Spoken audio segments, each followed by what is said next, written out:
Fisk's unforgettable moment 13 years ago. Just the 6th time in World Series history that a game had ended with a sudden death homer. And until this October, it hadn't happened since. But then Kirk Gibson electrified the nation Saturday night.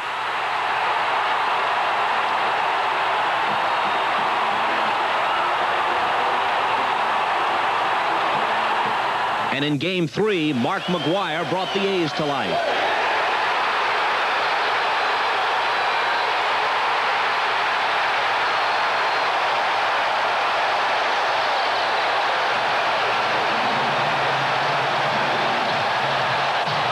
Six times in 85 years, and then twice in 72 hours. Welcome to Game 4 of the 1988 World Series.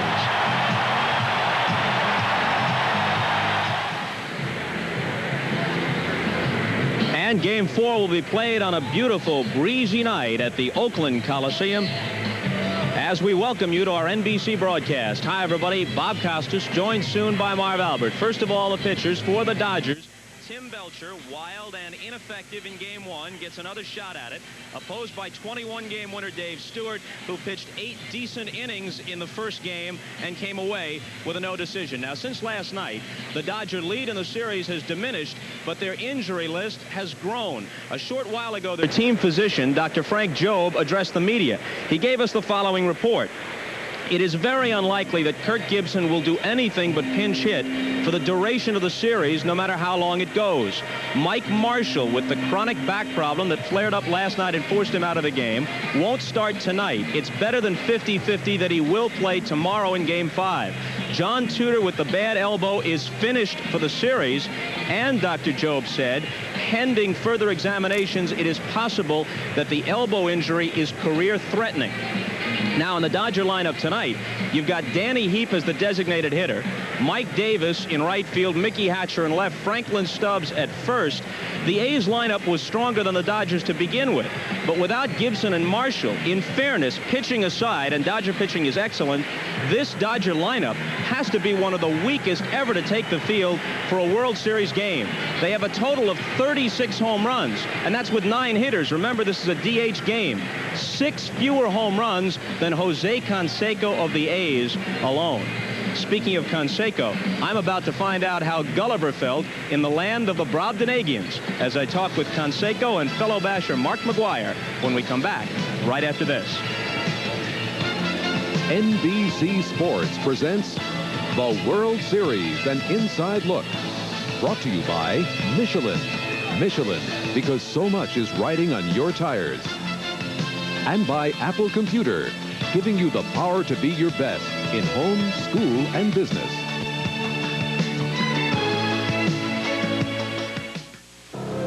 Stranded behind enemy lines, there is nothing for him to do but pray for the voice of a friend he has never met. That's good to hear from you. I thought I lost you. Bird Dog, could you do me a personal favor? Get in touch with my wife. I gotta go up again. I gotta find him. Bird Dog, I killed a man today. Tattoo one. I never met you, but you don't sound like a killer. It'll never stop. War isn't always about enemies. Gene Hackman, Danny Glover, Bat 21, rated R. Starts Friday in selected cities. It was a great show. Oh, the best.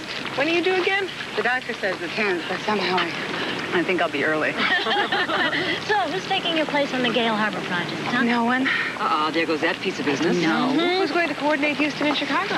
Me. I'll be back to work in a week. What? You're out of your mind? I thought you said you were going to take 3 months off. I am. You think you can run a $10 million account from the nursery? No. I think I'll do it from the den. Raindrops keep falling on my head, but that doesn't mean my eyes will soon be turning red. Crying's not for me, 'cause I'm never gonna stop the rain by complaining, because I'm free. Nothing handles weather like an all-weather Michelin. Nothing's worrying me. Michelin, because so much is riding on your tires.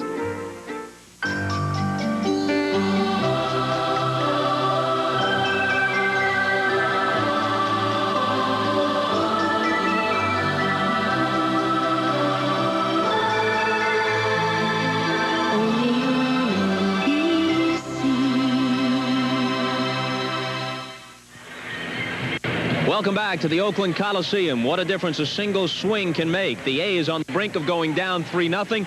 Now believe that their comeback is underway. The stadium's still abuzz over this shot unloaded in the last of the ninth by Mark Mcgwire. And suddenly the series stands at 2-1. A little while ago, I talked to Mcgwire and fellow basher Jose Canseco, beginning with last night's hero. You know, it's pretty exciting because, you know, game-winning home runs is always exciting, but here in the World Series, I pretty much know what Kirk Gibson was going through when he was running around the bases, and just for us to get a win, you know, if we were 0-3, our backs are severely against the wall. Now it's 2-1. It's up for grabs. How tense was it on the bench, Jose? Because you guys were very close to going down 0-3. Dodgers had the bases loaded, nobody out in the 6th inning. I can remember that situation that happened in the 6th inning, bases were loaded, and I can remember speaking with Henderson. I know there was no odds. I said, well, let's try to minimize the run score production that they're going to have, and basically our pitchers did quite well. They got out of the inning without scoring a run, and from there on in, we knew that that was the turning point of the game. It came into the 9th inning. I came up, popped out to second base. Mcgwire came up, hit that home run, and basically everyone was ecstatic. We were all jumping around, going out there giving forearm matches because we knew that we had to win this 3rd game. We knew how difficult it would be to come back from a 3-game deficit. You might want to call them a scrappy team because they just do the things you have to do to win. And their pitching staff might be underrated. You know, everybody looks at Oral Hershiser, but their bullpen's been outstanding. And it's not like everybody's looking at us saying, well, why aren't you hitting the ball? Well, they're not going to lay it on a tee for us. You know, they're working us in and out. You can get all the pitching reports you want, but it really doesn't help because they're not going to lay it on a tee for us. You get another crack at Tim Belcher tonight. Yeah, we got another crack at him. Basically, I've only seen him twice over there in L.A. He hit me once, and the other one I hit the grand slam. We have to win today. I think we have to capitalize on the sense that he's not going to come out there with a lot of confidence, knowing he only pitched 2 or 3 innings, give up a grand slam. We were hitting him quite well, just hitting him at people. So I think if we score in the early innings, he's going to have trouble. We're a few minutes away from Game 4 as the Dodgers and A's reprise their matchup in the 1974 World Series. Now, since then, this is the 4th time Los Angeles has appeared in the Fall Classic. But it marks the return of the A's to the World Series for the first time in 14 years. 1974, in many ways, seems even longer ago than that. Remember it? It was a significant year in sports. Aaron passed Ruth, Ali shocked Foreman, and elsewhere, it was a year of political turmoil. The year-and-a-half-long Watergate scandal reached its climax with Richard Nixon becoming the first president to resign his office.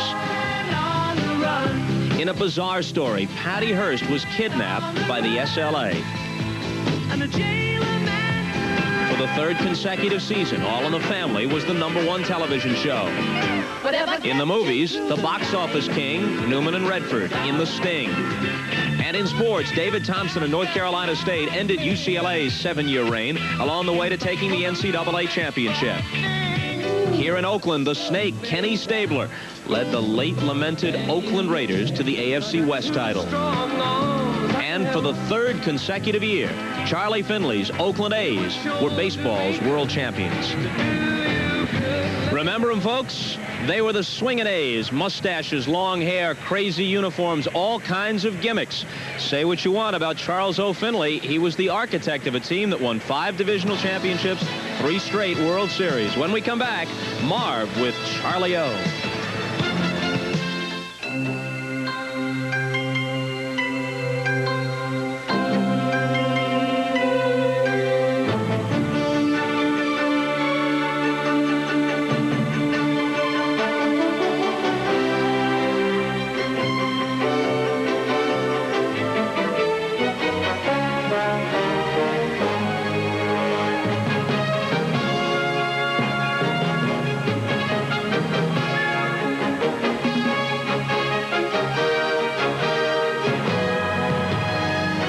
Tribute to the spirit of baseball, brought to you by MCI. Proof that commitment to excellence brings out the best. Because there are places where you can't get something by just pushing a button, the MCI card can be used from any phone in the U.S., push button or rotary, so you're never out of touch, no matter where your business takes you. The MCI card. It is America's business card. In Japan, 60 automotive journalists named the 1989 Mitsubishi Galant Car of the Year. Now, the Americans report. A refined, impressively built sports sedan. Everything about the Galant GS works well. Galant will blow away the higher-priced competition. Pure heaven to drive. Perhaps Car and Driver sums up the Galant best when it writes, "Watch out, Honda." As a business grows, its needs grow. A little chat? Especially its need for computing. So IBM, the leader in business solutions, developed the Application System 400. Let's have a powwow. It gives you the solutions you need today, and it can grow with you like no other system can. You can upgrade it without having to replace it. Meeting. With the new IBM Application System 400, the money you spend on software, training, and equipment will keep working, no matter how big things get around your plant. Remember the movie that let you believe in magic? Now you can believe again and again with Walt Disney's Cinderella. Available on video cassette for a limited time, the magic of Cinderella is forever. One of dozens of Charlie Finley gimmicks. No ball boy for him. Instead, a mechanical rabbit popping out of the ground near home plate with fresh baseballs to assist and amuse the umpires. And here to assist and amuse us, Marv Albert, who just a few days ago had a visit with Charlie O. Well, Bob, once upon a time, it was the Oakland Athletics of Charles O. Finley. Despite all the controversy that swirled around Finley, the intramural squabbles, the battles with baseball commissioner Bowie Kuhn, this a team that won 5 straight division championships, a team that won 3 consecutive world championships. Yes, the A's of the early 70s were baseball's curiosity with their colorful uniforms, their white shoes, their ball girls, plus, of course, Charlie O, the team mascot, all products of the imagination of their owner, Charlie Finley. You know, when I came into baseball in 1961, the visiting teams wore a prison gray uniform, and the home team wore an eggshell white with black shoes. And then my first year in baseball, I brought in the colorful uniform, Kelly green and gold, and white shoes. And I know that a couple of the owners looked at one another and said, "Gee, how did this fellow Charlie Finley get past us?" So they, I think I rocked the boat too much for them. But the funny thing about it, Marv, is a very short time later, they were all wearing colorful uniforms. Charlie, what changes would you like to see in the game today? Well, the only change, Marv, that I'd like to see, as far as the balls and strikes are concerned, I'd like to see it go down to 3 balls and 3 strikes. Now, by going down to 3 balls, that'll help balance the offense with the defense. Back when professional baseball first started, they started out with 9 balls and 5 strikes, and they gradually went on down to, in 1888, they came down with 4 balls and 3 strikes, and it hasn't been changed, incidentally, in 100 years. So I think 3 and 3 would help the game tremendously. And you still would like to see orange baseballs? Oh, very definitely, Marv, because, you know, the pitchers are throwing that ball today 95, 100 miles an hour, and it enables, an orange ball would enable the hitter to see the ball much easier than a white ball coming out of a white uniform.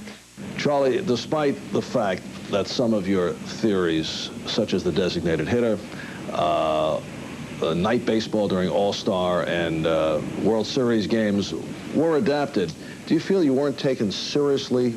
No, because, well, we played a couple of exhibition games with the orange baseball, and I tell you, I don't like to say this, but the owners were against it because it was my idea. You know, Finley goes in here with this, gets the All-Star game, the World Series games played at night, colorful uniforms, white shoes, designated hitter, and I keep fighting for this and that. And hey, for Christ's sakes, guys, sit down. You know, quit rocking the boat. Charlie, I like your capsule thoughts, quickie opinions on your good friend, one-time Commissioner Bowie Kuhn. I have no admiration, no respect for Bowie Kuhn. I think he's about the worst thing that ever happened to baseball. And Bowie Kuhn, it should be pointed out, was not exactly a great fan of Charlie Finley. Now, let's see, 3 balls constituting a walk, the designated pinch runner. And how about the old orange baseballs? Nice hands, Bob. You know, some of his ideas were good ones. DH, I guess, has some merit, and certainly night games and the All-Star game and the World Series makes sense. But remember what happened to the designated runner, Herb Washington? Yes. Mike Marshall of the Dodgers picked him off in '74, and the orange baseball will never make it, Marvelous. But I would like to hold on to these. Time for us to make it over to the PA man, Roy Steele, for the introduction of the national anthem. And now, ladies and gentlemen, to honor America, please rise and join in the singing of our national anthem as performed by national recording star Peter Cetera.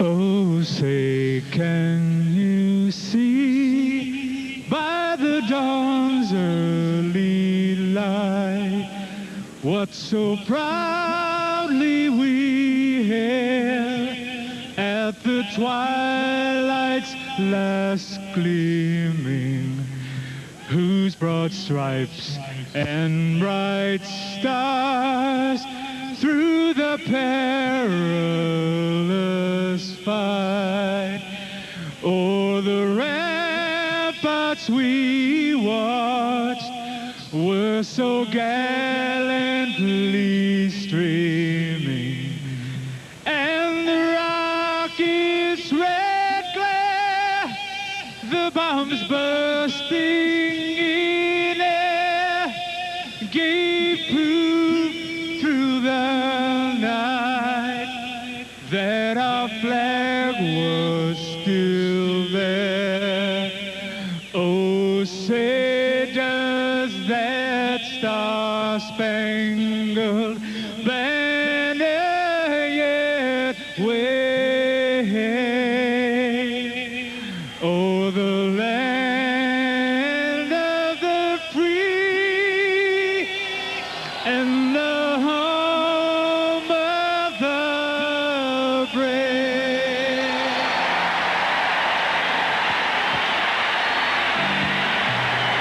Tim Belcher for the Dodgers. Dave Stewart for the Oakland A's. Vin Scully and Joe Garagiola standing by for the call right after we check NBC News at this hour with Tom Brokaw. NBC News at this hour, I'm Tom Brokaw. Two new polls show George Bush's lead over Michael Dukakis down from double digits to now 7 and 9. Today, Dukakis tried to close that gap, responding with anger to Bush charges that he's soft on crime and weak on defense. A suicide van packed with explosives blew up today in southern Lebanon, killing 7 Israeli soldiers. A pro-Iranian group claimed responsibility. In this country, actress Warrior that she will give heavyweight champion Mike Tyson a divorce after 8 months of marriage without taking any of his money. And biologists say those 3 whales trapped off Alaska appear to be regaining strength. I'm Tom Brokaw. More news later on this NBC station. Friday, a world premiere thriller. You have the right to remain silent, or you have the right to die. The cop who's hunted by a deranged killer. Does he know where you are? The woman whose love makes her a target. You're dangerous company. Jimmy Smits and Marky Post. From Elmore Leonard's best-selling suspense novel, Glitz, Friday. What's the bottom line? Your Southern California Toyota dealer's 89 intro sale with introductory deals on the 89 Tercel, one of America's most trouble-free cars, on the 89 Corolla, the subcompact with the highest resale value, on the Camry, the lowest-priced V6 import sold in America, on the cars that now have extra value packages. No better cars, no better deals, no better time. And that's the bottom line. As Governor, Michael Dukakis vetoed mandatory sentences for drug dealers. He vetoed the death penalty. His revolving door prison policy gave weekend furloughs to first-degree murderers not eligible for parole. While out, many committed other crimes like kidnapping and rape, and many are still at large. Now Michael Dukakis says he wants to do for America what he's done for Massachusetts. America can't afford that risk. High School USA, tonight at 9 on Channel 4.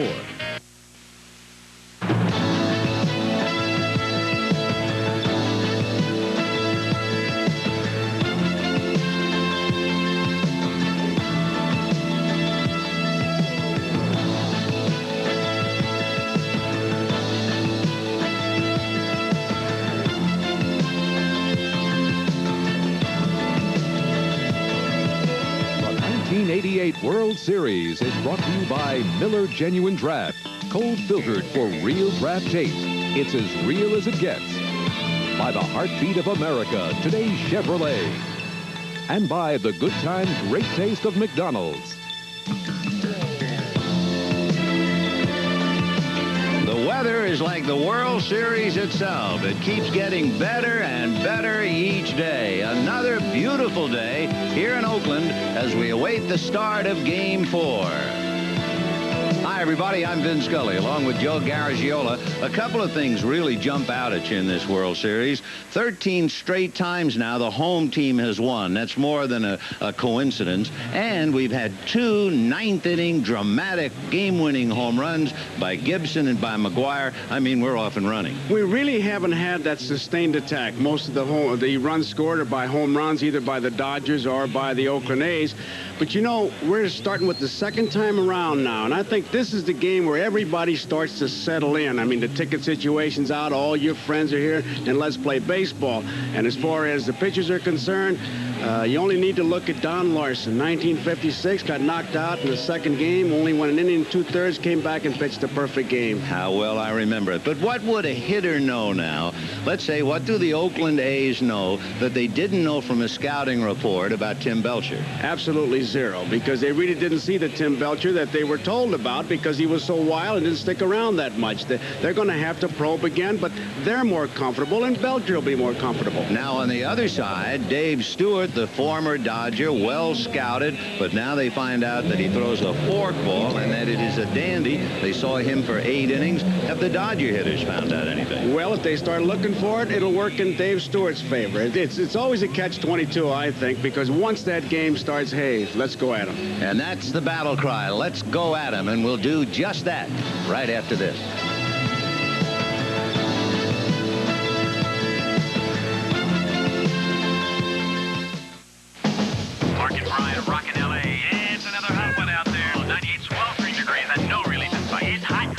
Right now, the only thing that would taste better than a nice cold one is a cold filtered one. Man, I'd sure go for one of these. Because if you want a beer whose rich, smooth draft taste hasn't been changed by heat pasteurization, we've got it down cold. Right. Cold filtered Miller Genuine Draft. It's as real as beer gets. We have a slightly revised forecast. It's called. Go. Arnie Palmer, 18th hole for the win. Excuse me, Mr. Palmer. Is it true about Arnie's caddy giveaway? Pennzoil's really giving away 50 new 89 Cadillac sedan DeVilles? Yeah, 50. Wow. I guess to win a Cadillac, I just mail an entry form, some quality Pennzoil motor oil. Ooh, sorry. Pennzoil's giving away 50 Cadillacs. 50? Arnie's caddy giveaway. Enter today. What do you want to do? Can we get the bags off? What do you need? On a cloudy day.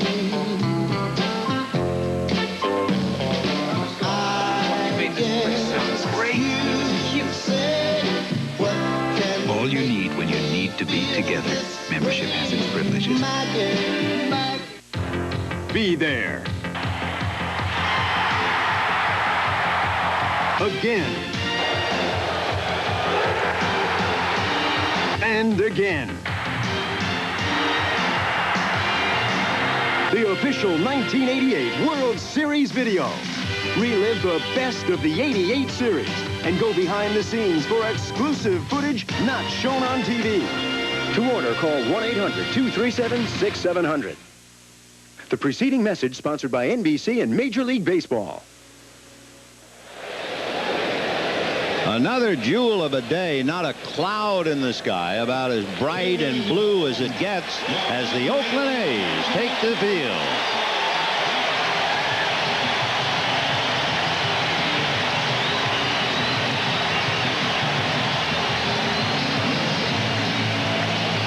Last night, if you remember when the game started, there were 4 little fingers of sunshine in center field. As you can see, we have a little more than that for the center fielder and the right fielder to perhaps contend with on a ball hit to right center. The rest of the field in shade. A couple of spotlights in left field. But it is a beautiful evening for Dave Stewart and Tim Belcher. And let's take a look at a Dodger lineup that is without Mike Marshall and without Kirk Gibson. It might go down in the history books as one of the weaker hitting starting lineups in World Series history. And here's the way they go. Sachs with Stubbs and then Hatcher. Mike Davis starting in right field. Then Shelby, Socia with Danny Heap, the designated hitter, Jeff Hamilton, and Alfredo Griffin. So it is a ball club where the big man in home runs is Shelby with 10. And if you combined all those home runs, you had less than Jose Canseco hit this year. Dave Stewart, his numbers in the first game, with that forkball added, 3 earned runs and 5 strikeouts. He had 2 shutouts during the regular year, and to break down his record of 21 and 12, the best thing to keep in mind, he was 9 and 5 here at the Coliseum. So in some respects, he was a better pitcher on the road. Let's take a look at the leather.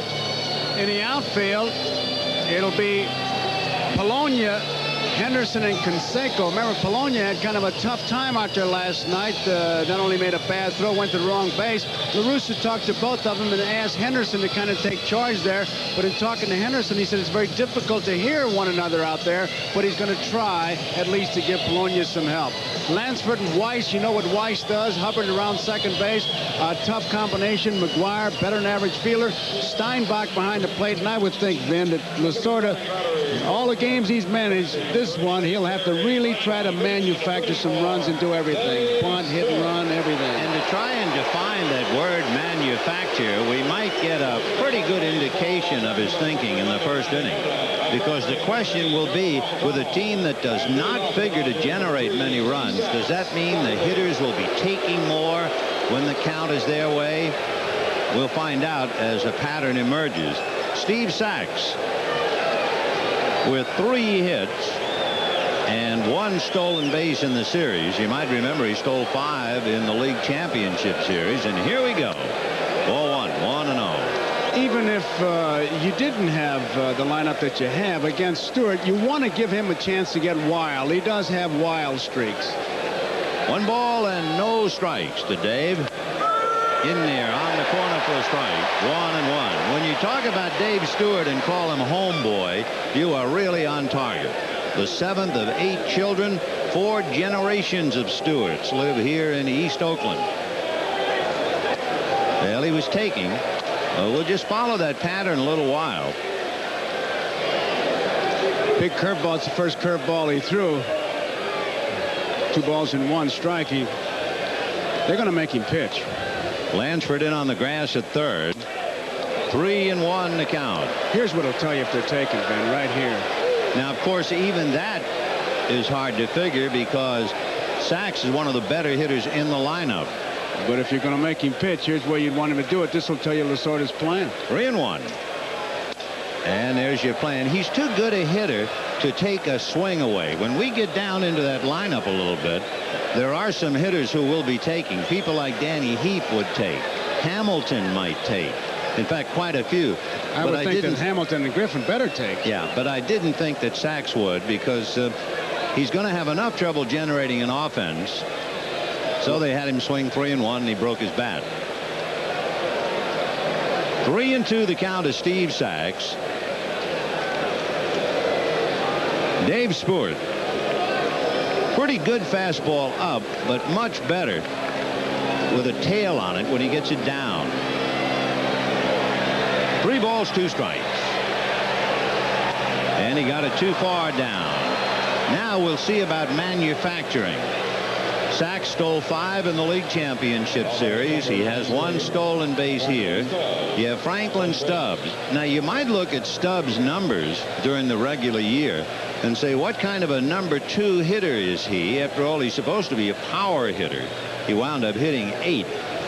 One reason they want Stubbs up there is because he furnishes a pretty good screen.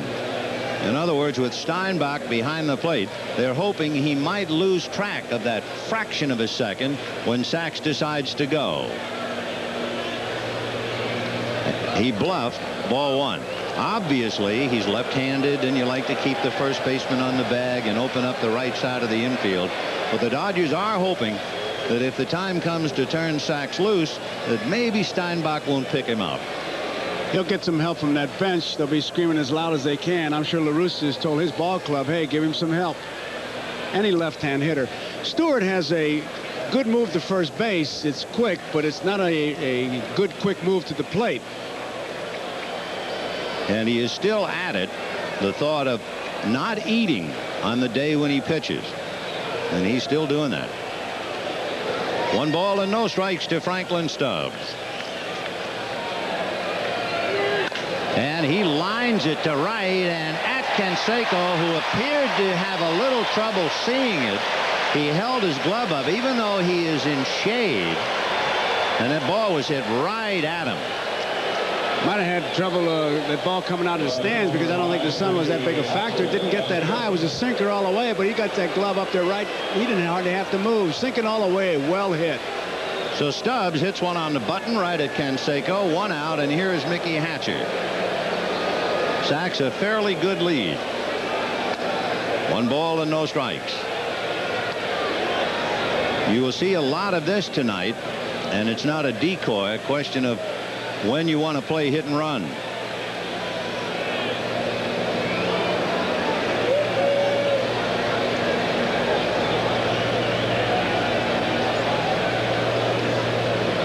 There he goes. Hit and run, ground ball into right field, and Sachs will just keep on going. And that basically is the pattern. You had Sachs hit 3-1 because he's a good hitter, and he eventually walks. You were hoping to use Stubbs, and he hit the ball hard. Now you play hit and run, and for Lasorda, he's in business first and third. And now Mike Davis coming up. He catches a break with Hatcher hitting that ball. We know he can hit the right field, and he just hits it perfectly because they were playing him up the middle. All his base hits that he's had before have been pulled. He's been pulling the ball, but this time just absolutely perfect. Mike Davis had a couple of big years here in Oakland. Ball 1, and that thing wrestled by Terry Steinbach. Good play. 1 ball, no strikes. There's the chart on Hatcher. You can see why they were playing him to pull. He hasn't hit a ball from center field over. So a walk to Sachs, single to right by Hatcher. 1 ball and no strikes to Mike Davis. That's a strike. And that had a little something on it. 1 ball, 1 strike. Sachs at third, Hatcher at first. Davis, a very disappointing year. 2 home runs and 17 runs batted in for the entire season. And he is hitting cleanup tonight. And it gets away at the plate, so Sachs will score. Hatcher to second, makes a turn and holds. And the Dodgers pick up a run in the first inning. And it was a cross-up. You see Stewart and Steinbach. I don't know how he could miss this ball. I mean, it is high. It just hit right off. He closed the glove. It hit right off the heel. It's a pass ball all the way. I mean, it wasn't throwing hard. It looked like the fork ball that he threw with the rotation, and he just didn't catch it. You talk about manufacturing a run, a walk, a ground ball, and a pass ball. Of course, that was a pretty important hit and run single to right, but the fast ball is a gift, and now 1 ball and 2 strikes to Mike Davis. Laid off that fork ball, just missed the corner. 2 gifts. The base on balls is a gift. Sure, but of course he went 3-2 with him, so he had to fight for the gift. 2-2 to Mike Davis.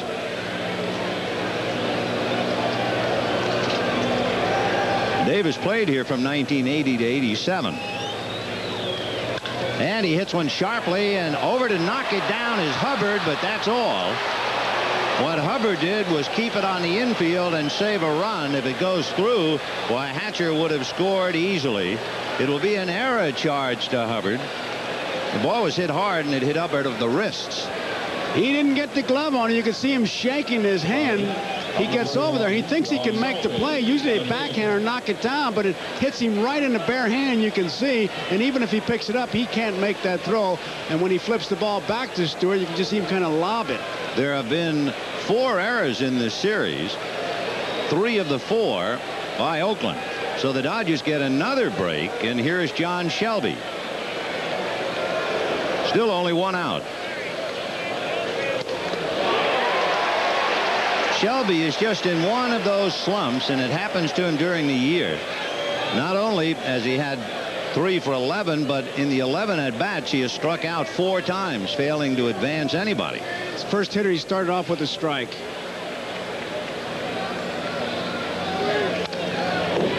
And right away, a strikeout hitter is in a hole, 0-2. Remember last night, what might have been very much the turning point of the game and even the series was when the Dodgers blew a bases loaded, nobody out in the 6th inning. When you see La Russa do that, I asked him about it. He's talking to his catchers what he's doing. Is the only one he's given a sign to. 0-2. There goes the runner Davis. The pitch outside, the throw down. Great play by Weiss to one hand in the dirt. If it gets by him, the Dodgers have another run. And Steinbach tried to stop the base runner Hatcher at third, but his throw was still low. Watch him as he gets the ball. He gets a good ball to handle, takes a quick look, and Weiss really makes a good play by digging it up. All he's worried about there is really catching the ball, not worrying about the tag as Lasorda tries to steal a run. 2nd and 3rd with 1 out. And it's hit off the glove of Stewart, deflected to Hubbard, who throws to first in time. He may have hurt his leg. And his right leg is John Shelby. He really hit that bag badly. The run is in. It is 2-0 Dodgers. Taking the play at third is Mike Davis, and John Shelby goes to the dugout with the Dodgers leading 2-0. That would be a 1-4-3 deflected by Stewart to Hubbard over to Mcgwire. That's always dangerous. Watch, the ball goes off his glove, but watch Shelby. He's going to try to beat it out and stretch with the right leg right there, and it turns. And you can see the anxiety on that Dodger bench. And here is Mike Scioscia. 1 ball and no strikes. Now, Scioscia is the kind of a hitter, if the Dodgers feel that maybe Stewart is pressing, as we see John Shelby, who appears to be okay, they might ask Scioscia to take a strike. We'll see. 1 ball, no strikes. Ball 2. On deck, a veteran hitter, Danny Heap. And he, again, is another type hitter they might ask to take a strike against Stewart.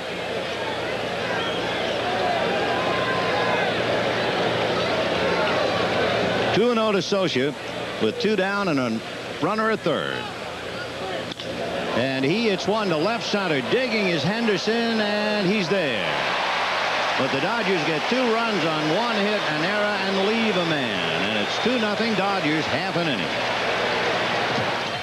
It's new from Polaroid, the Impulse camera. Go where it takes you. You got to go. Go with your impulse.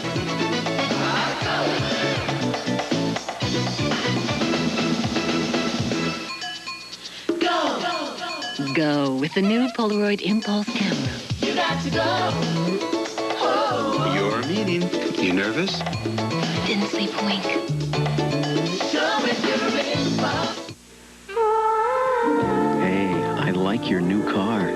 Thanks. It's got loads of power and really holds the road. You need all that performance? No, but it's nice to know it's there. You really have to take care of a car like this. A car like this is supposed to take care of you. That's why I bought Michelin's. Michelin, because so much is riding on your tires.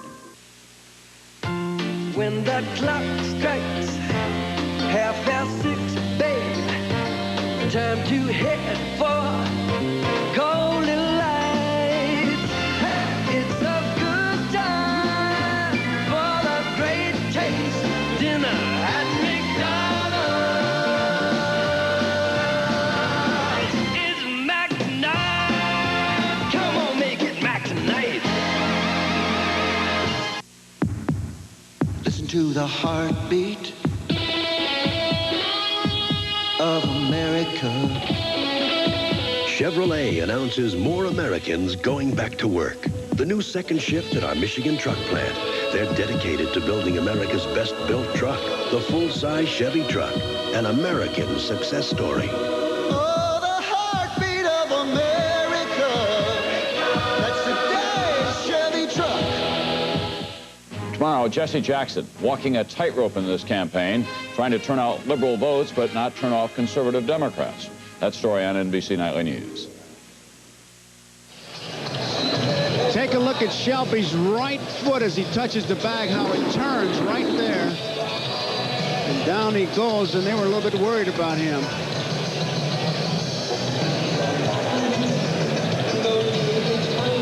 Shelby up and at him in center field. So it is 2-0 in favor of the Dodgers here in the first inning as Tim Belcher prepares to go to work. Belcher celebrating his 27th birthday today. Needless to say, you know what he wants. And here's the lineup against him. Louis Polonia, Dave Henderson, Jose Canseco. Dave Parker, the DH. Mark Mcgwire and Carney Lansford. Terry Steinbach behind the plate. Glenn Hubbard and Walt Weiss, the shortstop.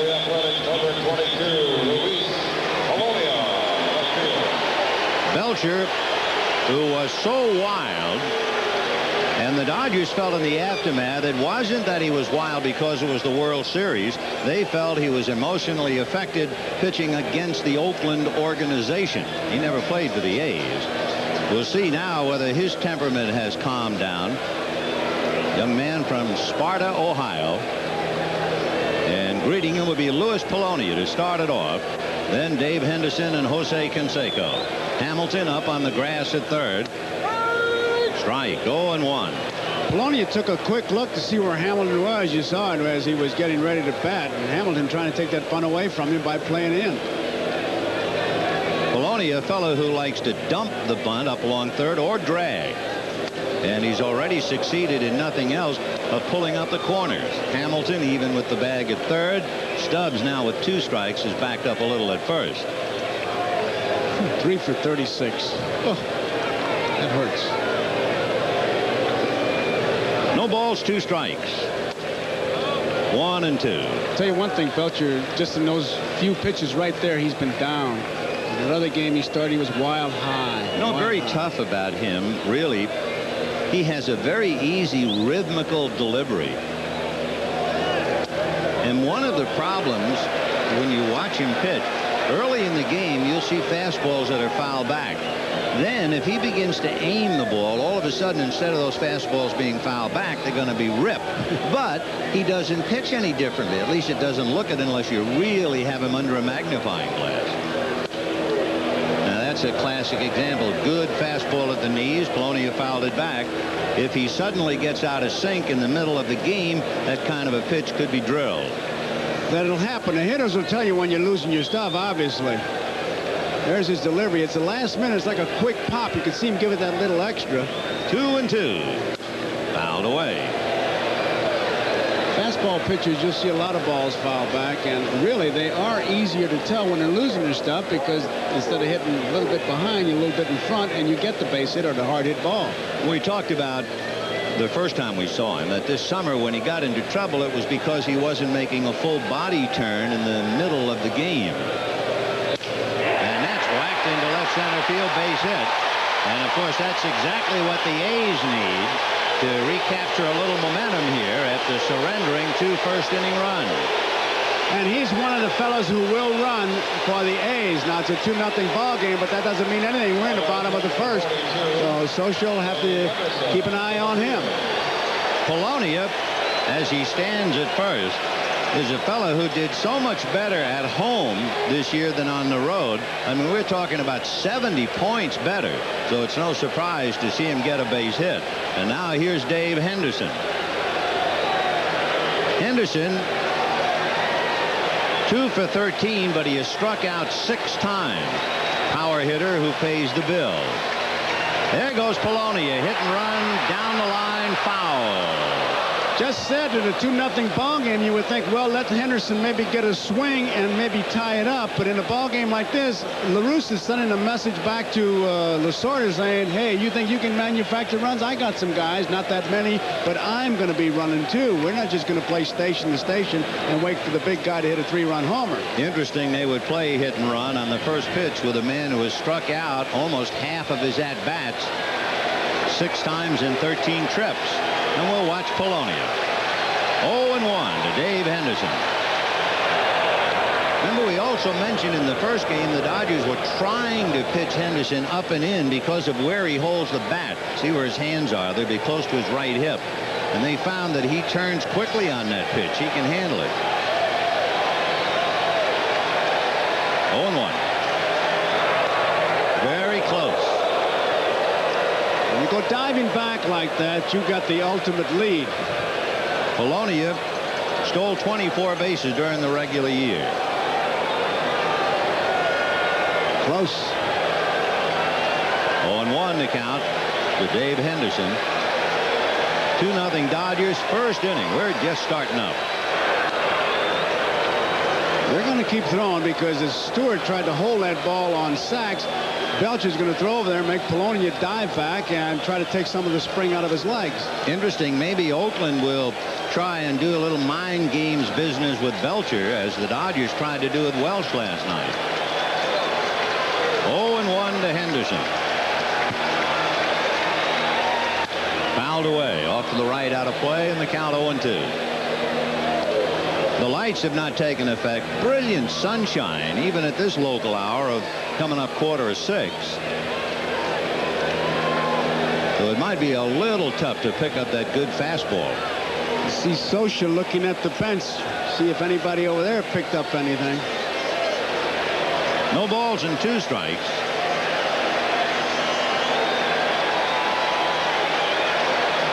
Foul back. So Dave is up there hacking. The count remains no balls and 2 strikes. Polonia at first. Nobody out. And the big guy on deck, Jose Canseco.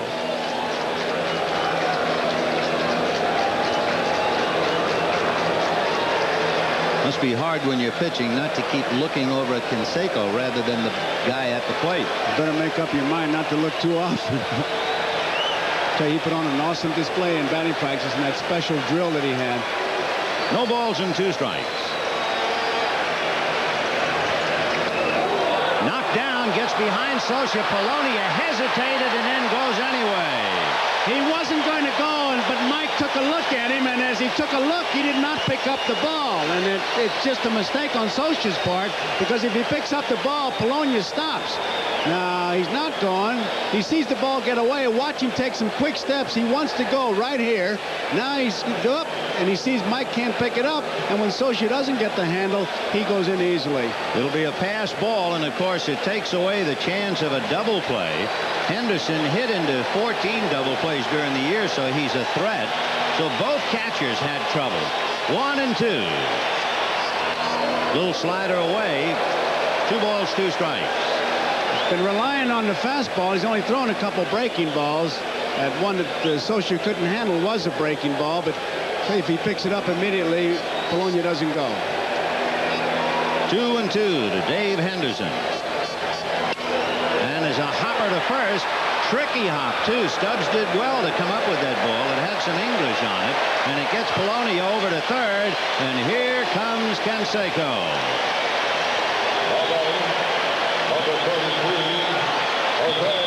He hits the ball off the end of the bat. It's really not a good swing.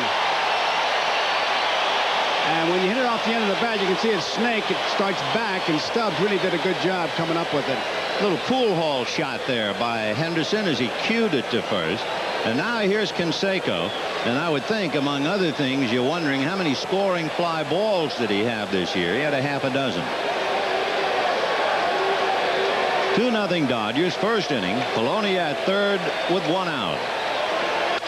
Fisted and into the hole. Over to get it is Sachs and throws him out, but the gift run scores. So it is Christmas Day here at the Coliseum for each team. That's a pretty good tip-off on the kind of stuff Belcher has to start this game, because Canseco, a fastball hitter, he got that ball inside and just jammed him. He just completely disarmed him. So the Dodgers, who certainly don't figure to be able to slug with the A's at any time, and especially in a game that sees them without Gibson and Marshall, have already given back one of the 2 presents they received in the first inning. Dave Parker, the hitter. Parker went 3 for 6. You remember those 3 hits against Oral Hershiser. Missed the corner, ball 1. Here's a guy who gives you a yardstick with hands, Vin. He keeps the hands on the top of the strike zone and tries to hit the ball below his hands, as we look at Mcgwire, who was last night's hero. 2 balls, no strikes. Belcher took his early exit last time in very good humor. The next day he said, well, all I know is a lot of parties in Sparta were over very early in the evening. Check swing foul, 2-1. You know, in talking about Belcher's early departure, an interesting thought in about the last 33 years, 28 starters in the World Series lasted 2 innings or less. Only 6 of them were ever given a second chance in that series. Belcher's the 7th. One of them was Don Larson, who pitched a perfect game. All 3. So 3-1 to Parker, and Mark Mcgwire on deck. I think he's pitching according to the scouting report and really trying to be too fine with Parker. In there, 3-2. Parker's not going to get a better pitch than that right there, because right there, Belcher just reared back and pumped it right down the middle. We'll see if they try to come in on his hands now. 3-2 with a fastball. And they did, and he got around on it to foul it away. Rene Latchman, who in a sense would be violating the rule getting out of the first base coaching box, but with Dave Parker, the hitter, they will allow him that luxury. You don't want to give Parker any slow stuff. It's all hard stuff, and you get it inside, you tie him up like they did right there. It'd be interesting to watch if Manny Mota's out of that line, because the A's thought he was trying to give some location as he was standing out of the box and towards the field, and that's why they moved him last night. 3-2. Got him. And a pretty good fastball to blow him away. 1 run, 1 hit, and at the end of a wild first inning, 2-1 Dodgers. Read any good beer bottles lately? This one tells you that Miller Genuine Draft is the one beer that's cold filtered, not heat pasteurized. So we haven't changed the rich, smooth taste of real draft beer. And you know what's the best thing about reading this bottle? It leads to a very happy ending.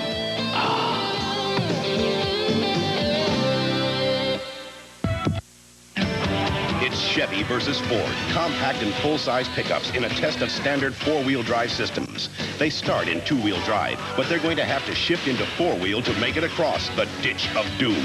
The Chevy shift and keep going, but the Ford drivers have to stop and lock hubs.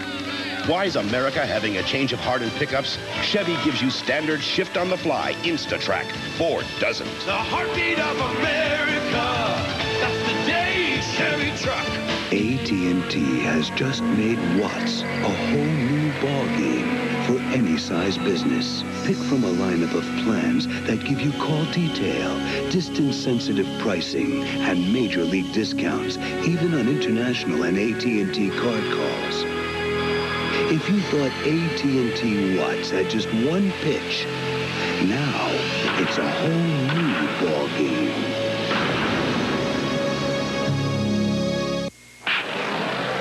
The product, the vehicles, the testing grounds, the results. STP oil treatment is the edge. To tackle all this and more, Texas Steer insulated work boots in regular width, wide width, and nubuck leather. Just $29 on sale now at Kmart. Thursday on Cosby. Rudy's having an all-night sleepover. Can Dad handle it alone? No, you can't leave. Hey, please don't make that face. Thursday. Danny Heap, followed by Jeff Hamilton, then Alfredo Griffin. You hear about a guy being born to the job. If your name is Danny Heap, your initials are perfect for the job. He's the DH tonight. Danny has not been a successful pinch hitter, and the Dodgers hoping he'll do something in this role. Strike. Remember, we mentioned that he was one of the hitters who would take a strike on Stewart. So he fouled one off and then took one. 0-2. And promptly bangs it up the middle. So Danny Heap, a line drive single to center. And the batter will be Jeff Hamilton. No, you have a tendency around the fourth game of a World Series to say that it is starting to heat up. But this one started right at the outset. Remember, in game 1, Canseco was hit by a pitch in the first inning. Sachs was hit in the bottom of the first. There was a balk. I mean, we were off and running right after the anthem. It was a high fastball with 2 strikes. I don't think Danny Heap could spot Stewart 2 strikes, and Stewart tried to waste one and got it in the strike zone, and Danny was ready for him. Hamilton has been very quiet, both in the LCS and in the series. He started off very slowly in the LCS and then picked up the tempo a little bit. He hit safely in his last 3. The Dodgers are hoping that after a slow start in the World Series, he'll do the same thing. There's the chart on Hamilton. As you can see, he pulled everything, jumped on the first pitch here to try to pull it. And I'll tell you, the defense pretty much straight away. They don't believe he's pulled that much. Your key always is the center fielder and your shortstop. No balls, 1 strike. 1-1. The Dodgers would play hit and run with Hamilton. A lot of reasons. One of them, he hates to take pitches anyway. He only walked 10 times during the entire year. So we'll watch and see if Lasorda tries to force a play again. You know, if Lasorda had a plan to make him take, Ben, you would think that the 8th and 9th place hitters would be the guys that he would just say, hey, take a strike. I don't really know what his plan is tonight because I've never seen him with a team with less firing power than this one. I don't think he has either. No. 1 ball, 1 strike. And there they go on a pitch out that was really a hit and run play. A high throw, got him anyway. Danny Heap broke far too soon. He really gave it away, although the A's had it read all the way. There was nothing Hamilton can do to try to protect him. But you could see Heap really braked early. And look how fast he got out there. And there was nothing Hamilton could do. The throw was not what you would call a playbook throw, but Danny Heap's an easy out because the ball's there in plenty of time, even though it was high. He had to wait for him. Well, Weiss made a good play to go up the ladder to get it and make the tag. Now they can concentrate on Hamilton, and the count 2 balls and 2 strikes. That play was bad from the beginning. Heap broke too soon. The pitch out was too high. The catcher's throw was too high. The shortstop made a good play by making the tag. 2-2 to Hamilton. Fastball and a little fly ball into shallow right center. Here comes Henderson. Boy, he's a big man, but he can move.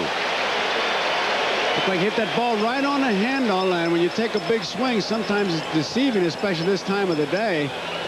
Henderson makes a good play. There's that play again. Now it's way outside. Now look at the throw. Weiss really does a good job concentrating on catching the ball first and then making the tag. If he takes his eye off to look for the runner, he's going to drop it. Alfredo Griffin, the batter, with 2 out. First ball swinging. That really absolutely flabbergasted me. Well, I have nothing else to say. I rest my case, Your Honor. When you think that they're going to be making him pitch, and then that happens. No runs, a hit, nobody left. 2-1 Dodgers. My brother just did something very smart. Very smart. He got this amazing new picture-in-picture TV. Yep, Magnavox did it again. Now we could watch 2 shows at once, so we never fight over the TV anymore. We hardly never, in fact, we never fight anymore. We could watch one show and preview another. We can even reverse the picture. How smart of Tom to get a TV this smart. How smart of him to say how smart I are. How smart I are? Him, too. Magnavox. Smart choice. Very smart. New Tartar Control Aqua Fresh will knock you over. It reduces ugly tartar and more. It also helps remove plaque, fights cavities, and tastes great. New Tartar Control Aqua Fresh. Hey, Professor, I thought only students fell asleep in your class. Just trying to get these finals graded? You ought to revive with Vibrant. Oh, Vibrant? Helps wake you up. Government-appointed experts confirm Vibrant is effective. Revive with Vibrant. It's the trestle of terror, ladies and gentlemen. Chevy versus Ford going over 8-inch high landmines in a test of 4x4 ground clearance. The full-size Chevy clears the mines front and rear. The Ford clears up front, but it's too low in back. In four-wheel drive ground clearance, Chevy beats Ford. No wonder, when it comes to pickups, America's having a change of heart. The heartbeat of America. That's the day Chevy truck. If you think I look good in this Van Heusen, you should see Jeffrey. After all, it's his shirt. Van Heusen, for a man to wear and a woman to borrow. The Delta faucet. When it's on, it's on. And when it's off, it's off. The washerless design makes it last and last. Delta faucet. We're first because we last. Sunday, the NFL plays here when the Oilers baffle the Bengals. Before your team takes the field, our team hits the air. NFL Live. A reminder, tomorrow night at 8, The Cosby Show, followed by Game 5, except on the West Coast, where The Cosby Show will be seen following the game. Mark McGwire, Carney Lansford, and Terry Steinbach in that order. Bottom of the second inning. Dodgers 2, A's 1. Big rip. Amazing how many fastballs Mark McGwire is getting. And last night, I think in his own words, he had gotten seven of them. And then jerked one out to win the game. You know, that's changed. I remember in the game against the Mets, they threw, Holton was throwing, I think, 7 curveballs there. I asked, so don't you feel like you have to break that up, like 7 fastballs, even bounce a curveball up to McGwire? He just felt that's what we could get him out on. Watch this now. He's got no balls and 2 strikes. We'll see if they bounce a curveball up there. I would think he'd have to throw a curveball here just to get him into the groove of throwing a curveball. He hasn't thrown that many breaking balls at all. Fastball fouled away. So they're staying with the Swift. You never know what a pitcher has until you're in the game. He could warm up and give you good stuff on the sidelines and not have it in the game. There are more pitchers sent to the showers by bad pitch selection than opposing bats. 0-2 the count to Mark McGwire. Got him looking, and you know what it must be? McGwire saying, they're giving me so many fastballs, I know they've got to throw me a curve, and the Dodgers are saying, he's thinking that way, we'll stay with the fastball. That may be. I kind of doubt it. What he did there was just make a perfect pitch on the outside corner because 2 strikes, that's just a perfect pitch. Just to elaborate on that is because on the other thing I said, Ben, on pitch selection, you have to find the pitcher's best pitch that day. 1 ball and no strikes. Now, if it is his fastball, you do have to occasionally advertise a curveball to show him that he's got it. 1 ball, no strikes. That'll even it up.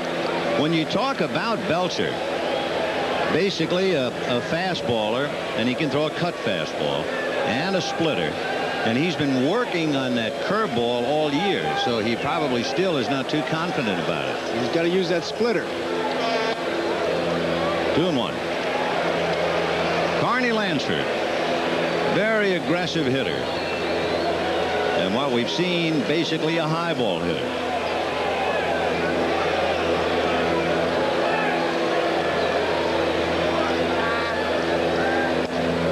Missed down and away. So behind to Lansford, 3-1, and on deck, Terry Steinbach. You would think when you're in the World Series, you're as sharp as you can get, but Lansford, he still goes beyond the center field fence and works in the cage before the game.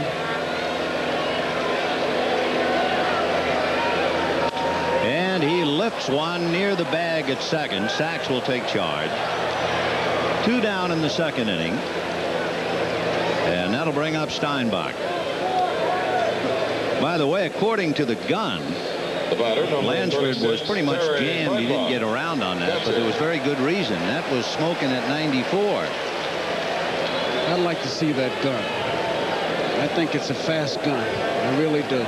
94. That's a lot of speed. He's capable of doing it. I know he's capable of doing it, but I don't think that was 94.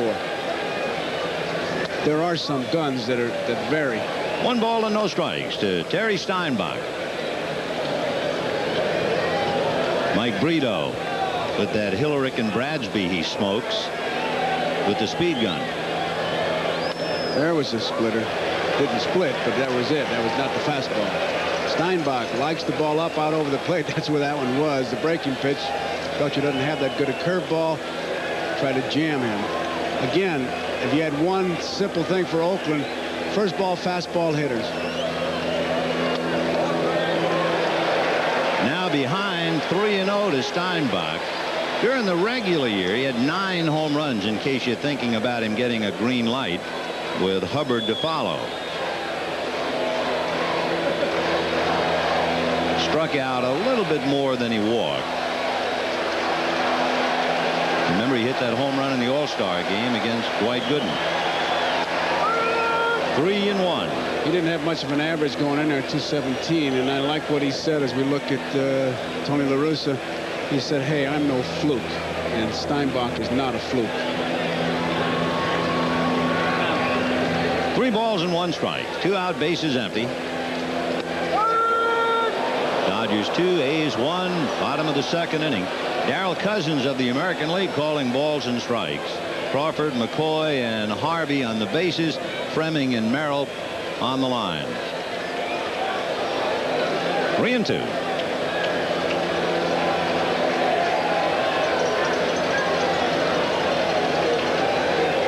Got him. So that's a 3rd strikeout for Belcher, who can bring it with the best of them. At the end of 2, it's 2-1 Dodgers. We'll be back after these messages from your local station. The most unusual crimes, the most unusual heroes, the most unusual show of the new season. You've never seen anything like it. Premiering Friday, something is out there.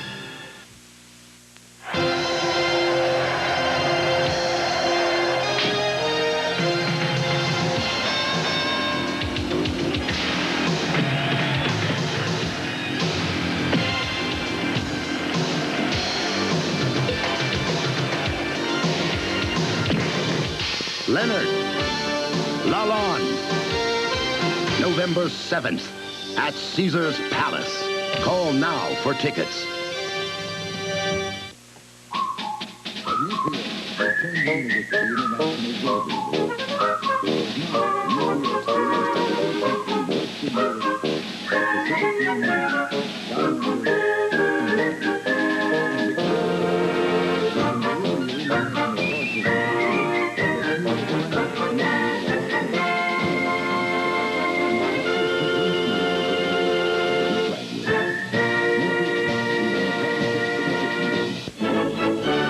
What are you doing?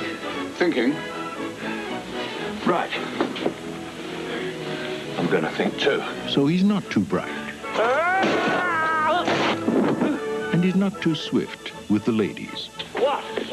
But he is the world's greatest detective. You idiot! Michael Caine, Ben Kingsley, without a clue. What should we think about, Watson? Rated PG. Stars Friday, October 21st at selected theaters. World Series Wrap with Tommy Lasorda after the game. The 1988 World Series is brought to you by Buick and your Buick dealer. The great American road belongs to Buick. And by Allied Van Lines, the one America trusts. A beautiful shot from the Goodyear Blimp Columbia from Los Angeles, piloted by Captain Charles Russell from Downey, California. It's been 17 years since the Goodyear Blimp covered the first World Series night game in the Baltimore-Pittsburgh series. Steve Sachs, followed by Franklin Stubbs, and then Mickey Hatcher. Sachs, you remember, opened up the ball game and walked on a 3-2 pitch, scored on a pass ball, fouled away. 0-1. If Lasorda's plan was to make him pitch and take strikes, it's just gone out the window the last 3 hitters. There he is, right there, and I don't think he's too happy about it. He needs base runners, and they're going up hacking. Hamilton, 8th, Griffith, 9th, first pitch, Sachs, first pitch. 0-1. It's a terrible thing to say, but imagine walking away from this game with the memory of all Alfredo Griffin swinging at the first pitch. That's the most improbable thing we've seen tonight. 1-1. Ball 2. Then we talked about Manny Mota being out of the coach's box, and he's just barely legal. He's got 1 foot on the coach's box, and that's what La Russa was objecting about. He said he's looking in and giving him location. If nothing else, he's playing irritant. Fouled away. Borderline pitch that time. Sachs decided it was too close to the strike zone, so he took a hack, and the count 2-2. Dodgers 2 runs, 2 hits. A's 1 run, 1 hit, 1 error. We've had a pass ball on each side. Chopper charging Weiss. Big play. He's done it again. Boy, has that kid put on a show. His reaction time is just amazing. He makes that decision right now, and he was going to get that ball so he wouldn't short hop it. He breaks, and he's going to get it on the big hop. He does, right there. You know, when he went to school at the University of North Carolina, 2 of his teammates were B.J. Surhoff and Scott Bankhead. They both went to the 1984 Olympic team. And, of course, here he is playing in the World Series. And what a series he's had. Walt Weiss. Remember, Stubbs hit a fastball and rang it like a bell right at Canseco. So Stewart that time came back off speed, and Franklin almost came out from under his helmet. 1-1. A low ball fastball hitter. And he drives this one to right center. Henderson going back. It's over his head and against the wall. Stubbs on his way for 2 and has a stand-up double. See, he's been getting that fastball ahead, and Franklin has been jumping all over it. He's hit the ball hard twice, and that ball looked like a high fastball, and boom, you saw what he did with it. Stewart had come in with a good change, but followed right there with that fastball. Stayed right with it. You could see those eyes. I'd be willing to bet if you asked him, he said, yes, I did see that ball in bat meat. Hatcher single to right. Remember, a key hit-and-run play. It set up 1, and then he came around to score. And he pops it in the air on the first pitch. Polonia. Henderson right there talking to him, too. And coming up now will be Mike Davis. It's interesting when you just look at the 2 lineups. Henderson had 24 home runs during the regular year, and he's hitting in the number 2 slot. Stubbs in the number 2 slot for the Dodgers had 8. Then you get down to the number 3 slot. Jose Canseco had 42. That's unfair, man. And Hatcher had 1. That's unfair. And then you want to talk cleanup? Line drive off Weiss's glove, I believe. I think he should have caught that ball, and the run is in. He nonchalanted that ball. He thought he had it all away, and he knows it. He did not concentrate on that ball. He's going to make the one-hand grab, and he got burned. He knows it. The Dodgers know they've got to run to lead 3-1. And the gift packages keep arriving. That ball was hit hard, no question about it, but he's right there. I mean, he doesn't have to jump or anything. Just barely has to get up, and he should have had that ball. It's going to be an error charge to Weiss, and isn't that the life of the ball player, though? He just makes a fine play on Steve Sachs, and that look on his face told it all. But you talk about peaks and valleys. And he knows it. Davis really goes with the pitch. It's outside, hits it hard.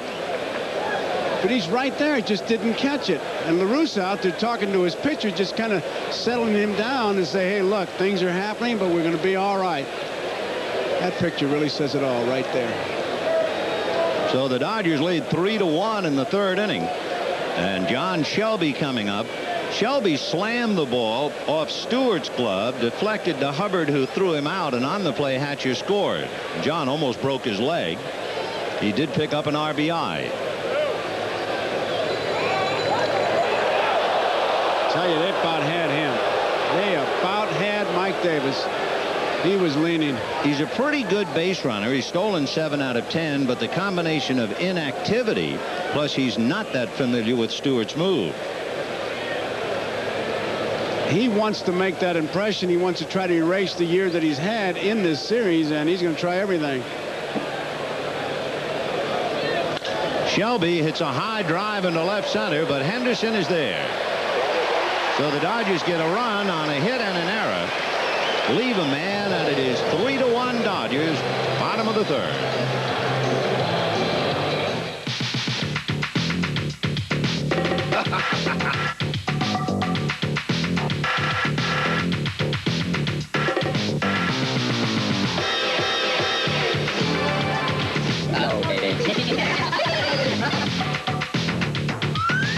Here, help!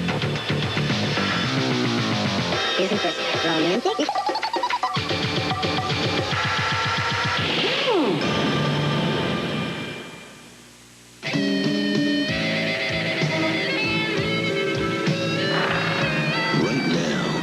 The only thing that would taste better than a nice cold one is a cold filtered one.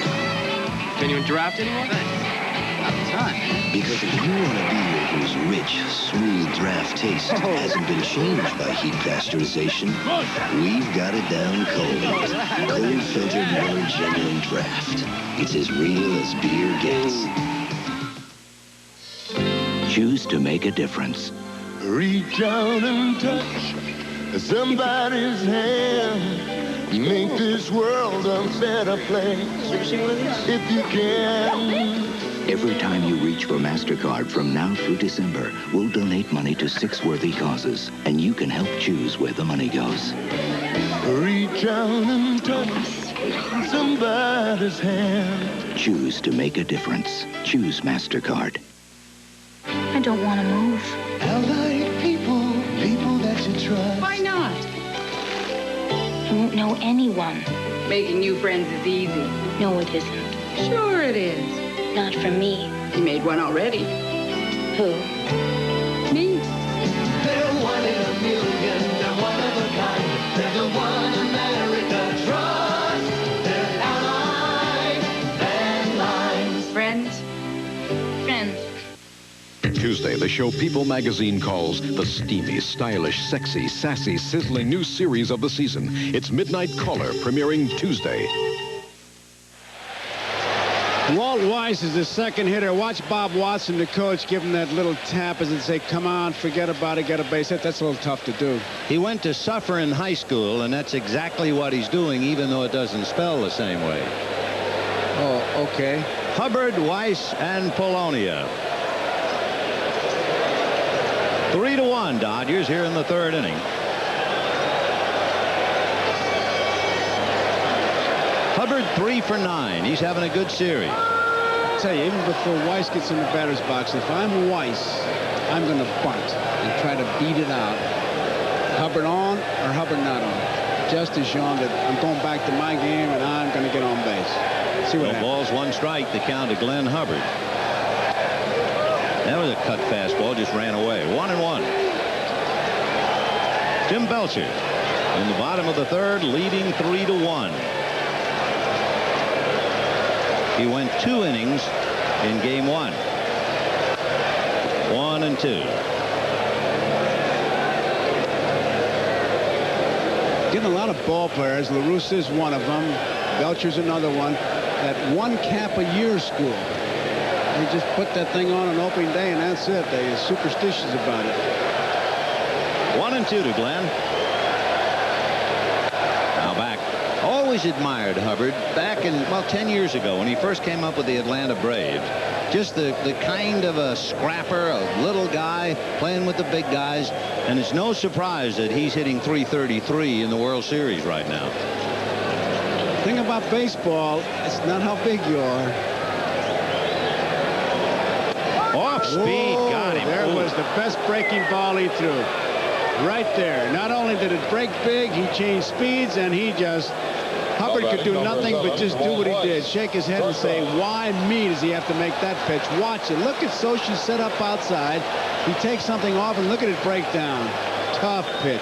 Yeah, that's $1 million pitch to wrap up Hubbard. It's also the 4th strikeout for Tim Belcher, who struck out 8 in a game 3 times this year. Now here's Weiss. Let's see if he lays a little angry on the ball or what. He'll look at a strike. Stubbs is playing pretty far back, man, for a guy who's known to bunt. That's the scouting report on him. He can bunt either way. If he drags it past Belcher, he can walk down there. No balls, 1 strike. Of course, you know, in talking about Alfredo Griffin swinging at the first pitch, how about last night when the tiebreaker was at first, nobody out, bottom of the 8th, and Walt Weiss swung away and hit a fly ball. I asked LaRusse about that. He said Hasse is one of the toughest base runners to get to second base, and during the season what we want to do is let him swing at the first pitch, but it's got to be from the middle of the plate in, and even if he fouls it off, then that pulls the infielders in on the corners, and what he did is swing at a pitch that was really not from the middle of the plate in and popped it up, and of course there goes all your strategy. 2-1. Fisted foul off third, down the line, out of play. And I listened to all that and I said, Tony, Uncle Al Lopez down in Tampa, who's your good friend and mentor, would say, Tony, got a bunt. You know, someone was saying, LaRusse said Weiss is great at handling that high fastball up the middle. And I know a Dodger who said, well, then why doesn't he do it all year? Just off the corner, ball 3. We've got 1 out in the 3rd. Dodgers 3, A's 1. Wall trying to get aboard, working on a full count. Hits it down the left field line, peeling foul, and out of play. You know, we still have a couple of things alive. The A's here in the Coliseum, they've won 6 straight World Series games. But even more importantly is a definite trend. It can't be a coincidence anymore. We have had 13 consecutive victories by the home team in the World Series. County, that was last night. 3-2. Fouled away. Now you say, well, 13 straight, that's a big deal. But it is a big deal because over the years in the history of the World Series, the home team won 54%. In other words, barely break even, just a little more. And now suddenly 13 in a row. So it has to be the DH advantage in the American League Park and without it in the National League Park to keep that home streak going. Line drive at Stubbs. He picked it off before it hit the ground. Jerry Crawford right there to call it. That's the second good play Stubbs has made. He made one on the ball. Henderson cued his way, and now on this one. The batter. Look, he even broke a little bit late, but it's on that glove side, so he gets a break. And he makes a good play, and he shows the umpire, hey, I got it. He did break late. Being the left-handed thrower, the edge was being the glove on the right hand. 8 in a row retired by Belcher now since the leadoff single by Luis Polonia. And here's the man himself. Luis single to left, took second on a pass ball, and eventually came around on a couple of ground balls. It was a split finger that just stayed up there.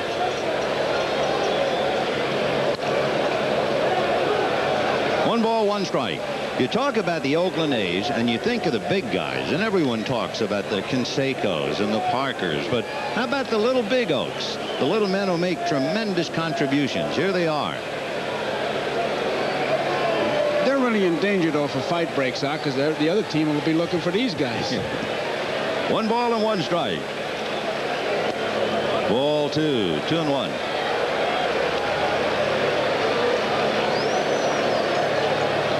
Dodgers 3, A's 1. Bottom of the 3rd, 2 out.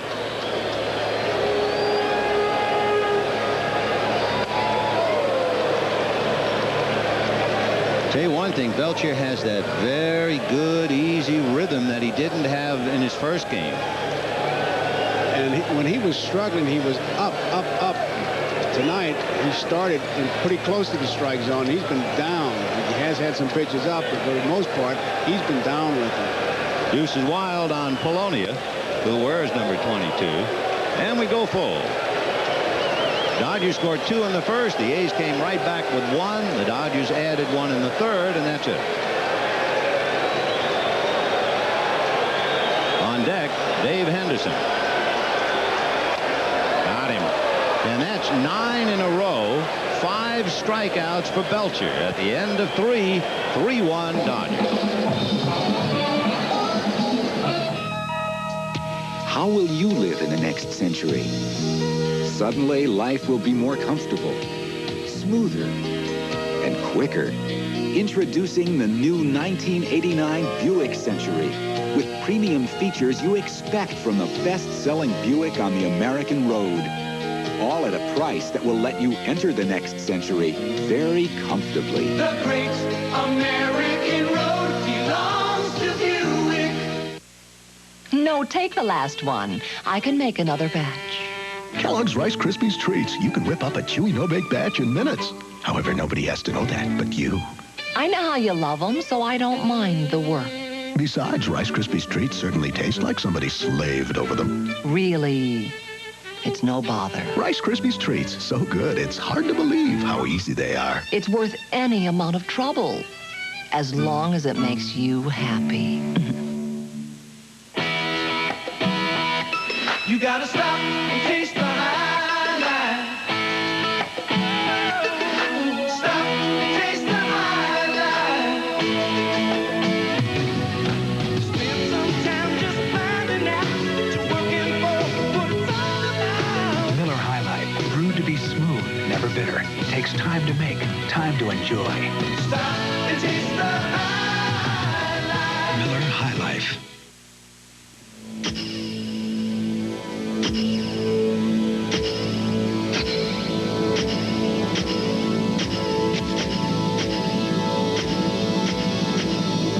Whatever you want to lock in, lock out, lock up, or lock down, remember, master locks are tough under tough conditions, tough under pressure, tough under fire. And now, Dexter by Master Lock. Door hardware that's as tough as it is beautiful. Devil, lust, and greed. Geraldo Rivera takes you inside the frightening world of devil worship. Tuesday. Mike Scioscia, to start it off, takes a strike in the 4th inning, with the Dodgers leading the A's 3-1. Scioscia flied to center in the 1st inning. One surprise, and I don't know whether he's fallen into the bad habit as he strokes one into right field for a base hit. Scioscia had not hit a ground ball in the series, and that's unlike him. That would be his 13th at bat. And he had 9 balls hit in the air and 2 strikeouts. And when there's such a severe trend, you're wondering about an uppercut. But he just laid the bat on that pitch. And as you can see, Kurt Young going down to the bullpen to begin loosening up. The Dodgers with 4 hits against Stewart, leading 3-1. And here's Heap. 4-1. They might very well have had Heap going up there to take a pitch. A veteran hitter who singled to center in the 2nd inning and was thrown out, remember. Despite a high throw, it was a fine catch and tag by Walt Weiss.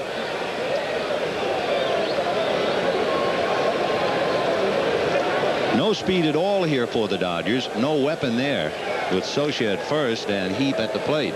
Danny Heap, when you back out the batter's box, that says to the coach, I'm not sure of that sign. Give it to me again if there is a sign, or he can decoy, but he's asking him to go through the routine. Went after a pitch up, fouled it back, 1-1. When you were playing, what was your sign that you didn't get the sign? Would you please repeat it? What'd you do? There were 3 different things. Backing out of the box, rubbing across always meant no, or just stepping out and grabbing a handful of dirt. That said, hey, give it to me again. Probably hasn't changed that much. No. When he backed out, that's what Joey Malfitano did at 3rd. 2 balls and 1 strike. Where Belcher is throwing harder and looser, Stewart doesn't look the same tonight. And remember, he went 8 innings and walked only 2. He doesn't have quite the velocity or location, at least in the early inning. 2-1. And he's behind again now, ball 3. He's not relying on that good fastball is what's happening. He's trying to finesse it, and he is a good pitcher. You win that many games, you have to be, but he's not rearing back and doing it with the pitch that got him to that plateau. At first I thought, well, maybe it's early and the lights haven't taken effect, but now I firmly believe he's not throwing that hard. There goes Socia, and it's a strike. And somebody missed something there. You can see Amalfitano just standing there. And Socia hurt his ankle. It is not the foot or ankle with the orthopedic shoe. It's the other one. Danny Heap takes a 3-1 pitch, and it might cost the Dodgers a catcher. And they've already lost Gibson and Marshall. 3-1, it's an automatic hit. I mean, unless they give you a take sign. So if you don't see the take sign and you get a hit and run sign, I mean, it's just a real bad play on the part of Danny Heap, because you're not going to have Socia with the straight steal. And once again, you saw Shelby just barely escape injury, but Socia looks like he's really hurting. I tell you, I said to Fred Clare before the game, I said, are you going to have enough for the team picture? And he said, I don't know. And look at here. Well, Danny Heap, who has to feel more than just embarrassed and mortified, promptly bangs it to center, and it's hooking, and Henderson stays with it. Boy, did he hit that hard, but the damage was done because he didn't swing. And you can see Dempsey turning his cap around. He's going to have to go to work, and that takes away a great deal from the Dodgers now. You could see Socia looking to see what happened, and oh, he really jammed it when he went into that bag. He was looking back because it was a hit-and-run play, and he just went into that base very hard. So you talk about an expensive mistake. Danny Heap really made one. So that was a perfect shot of a guy looking back on the hit-and-run play to see where the ball was hit. And that's hammered over Weiss into left center, but the Dodgers have made perhaps 2 big ones. We know Heap made a mistake. Now they might have lost Socia, and Hamilton gets a single, and you can see Socia can't even stand. And Dempsey's going to have to take over.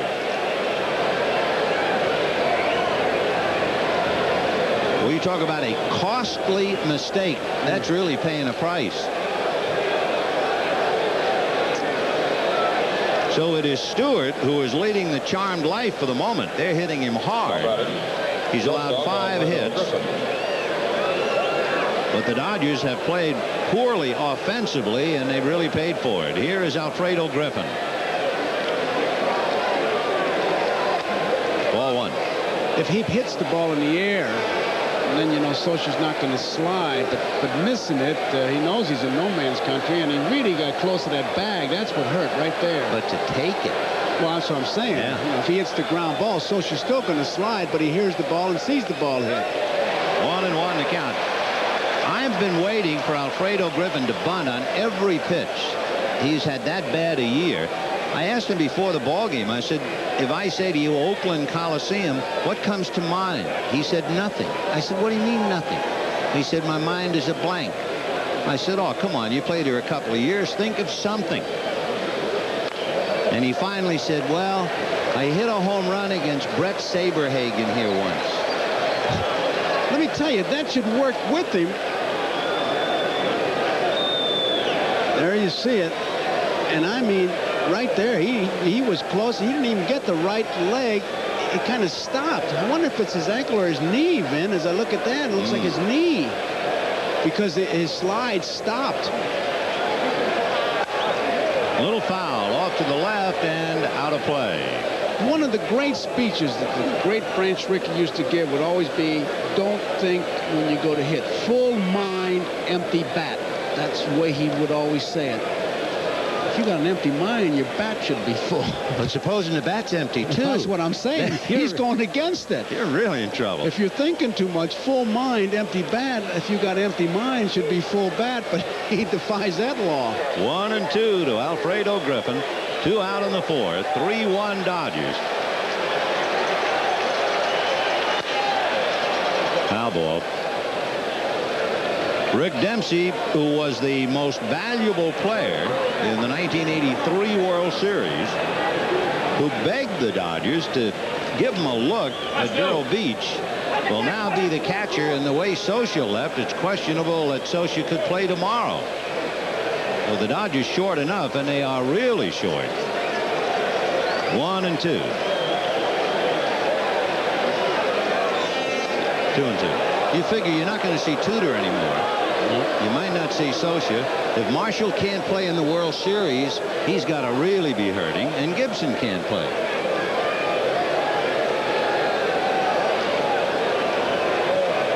Belcher and Dempsey, who are very close buddies, are now thrown together because of fate.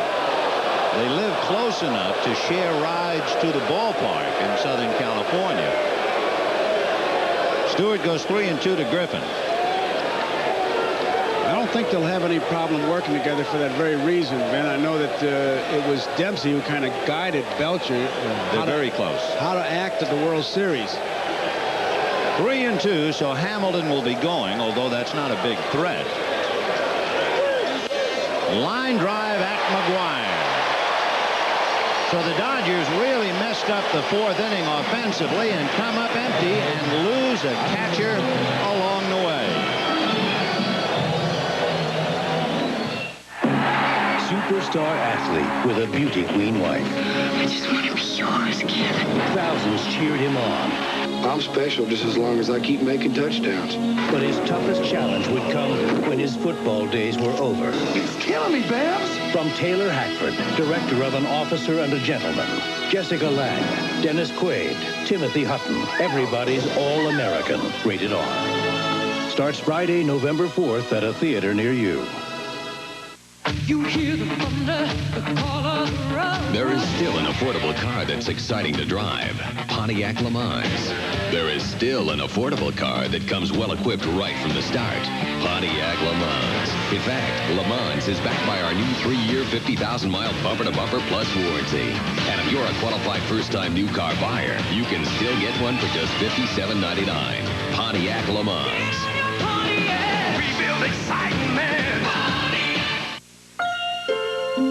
Now, MCI gives every business what it's always wanted, the world. Because now anywhere in the world you can dial direct, you can dial with MCI. All with unsurpassed quality, and all for up to 22% less than AT&T. At MCI, we don't just promise you the world, we give it to you for less.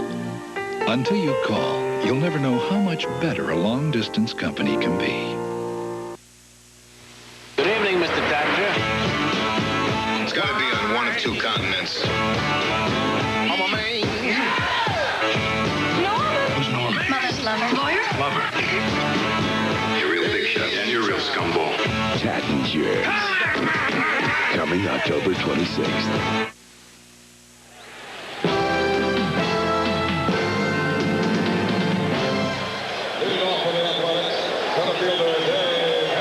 Quite a story unfolding now as Mike Socia leaves the field and Rick Dempsey will take over. Every manager hates to change catchers, especially when a pitcher is on a roll, and Belcher's on a roll. He'd retired 9 in a row and struck out 5. And an even more important question might be popping up in your mind if Socia cannot come back. Henderson, Canseco, and Parker coming up in the 4th inning. Dodgers 3, A's 1. Fouled away. The question is, if Socia is injured, can he be replaced? And the answer is no. I think that rule really needs to be looked into, because I don't know of any club that would not want to play the other club in the World Series at full strength. If it's a legitimate injury, then I think they ought to be able to replace the player. Now, if it's going to be like the DL, which is the most manipulated rule I've ever seen, I mean, managers have a tough time deciding whether it's a 15-day or a 21-day DL, then I say no. But if it's a legitimate injury, you got to have your best. You got to give the other guy a chance. No balls and 2 strikes to count to Dave Henderson. Belcher with 5 strikeouts. Still 0-2. The rule was put in naturally to prevent cheating, to prevent chicanery of any kind. But when you see a man obviously injured in an obvious play, if he is not replaced, the Dodgers could conceivably, remember, Lasorda started with 24. He's down to 20. That is some advantage for the A's. Plus, with one catcher, there's no way he can put in a pinch runner for him. And supposing Dempsey sticks a finger in a foul ball. 1-1. It definitely is a rule that needs looking into. But I think like the DL, there were times it was a joke. I mean, blisters, hangnails, just so they want to make roster moves. That shouldn't be. Line drive right over the shoulder of Belcher. Now, sure, it's probably coincidental, but the Dodgers have to change catchers, and suddenly 9 in a row. That's broken on a hard single by Henderson, and here comes the guy who can get the A's even with one swing. Here's a pitch that our crew downstairs saw something. Bottom of the second. Now watch Scioscia. Hey, he was limping up as he got out of there, but you wonder if it, because he was down in the crouch, but it may have been a tip-off. Canseco jammed in the first inning, rolled out to sacks. 1-1.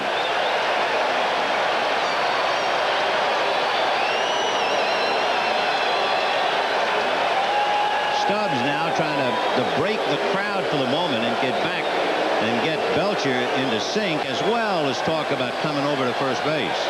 Dempsey was looking over towards the bench, and somebody hollered something, and Stubbs went in. That's something they did not do at Dodger Stadium when Belcher was in trouble. Nobody went out to see him. He was really the lonesome man. Henderson stole only 2 bases during the year, and you wouldn't expect him to be gambling since Canseco is the tying run. 2 balls and no strikes.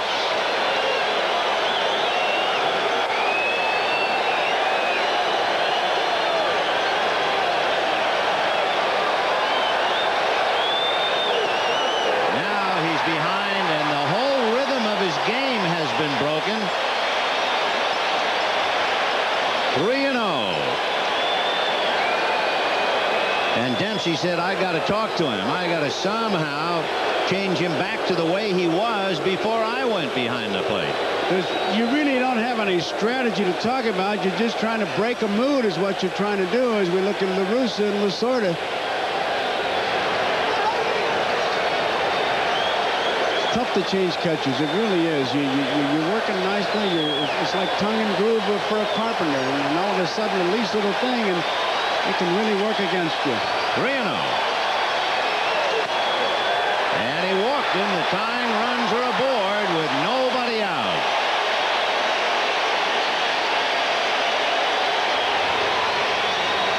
That's Joe Ferguson standing next to Tommy Lasorda. And that's Ron Perranoski going out to the mound. The big thing that Perranoski wants to caution Belcher about is don't get to aiming the ball. That's when he really gets hurt. And if you aim one with Parker up there, the A's would be ahead as Leary goes down to the bullpen. You always worry about that first pitch after the base on balls. You want to just make sure you get it over for a strike with not too much on it, and you're going to be in trouble. He's going to have to really rear back and let it fly free and easy. Now, the book is to jam Parker. But if you don't jam him, he'll jam you. And he's got Henderson at second, Canseco at first, nobody out. And he worked him away. I'll tell you one difference. You can remember when Scioscia was catching, he was always giving the target down. Belcher is in trouble. And down in the bullpen, Brian Holton gets up to throw back of him. He's lost his rhythm. That's a strike. 1-1.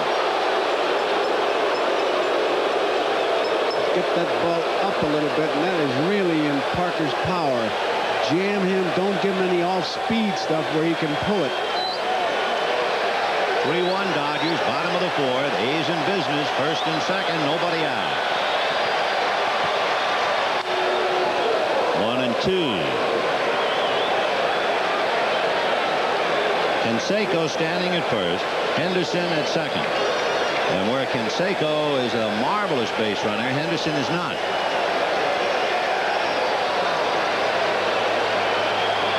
The Cobra played in the '79 series for the Bucks. 1 ball and 2 strikes.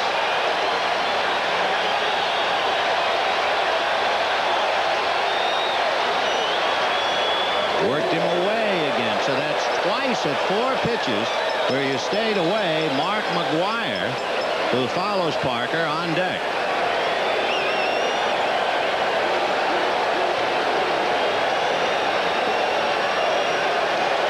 Two balls, 2 strikes. Nobody out. Griffin trying to bird dog Henderson at second. And Parker backing out. No pitch.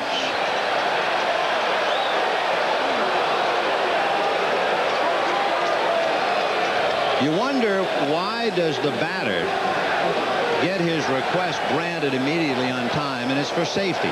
Oh, sure, it's unfair that the pitcher might have time called just as he's ready to deliver the ball. But for safety reasons, if the batter says time, he's gotten it. 2-2.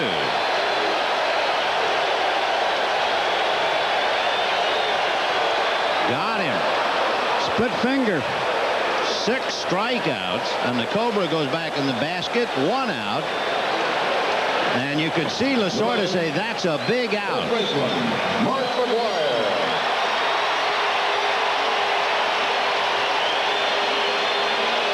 Watch the rotation on this ball, and you can see it.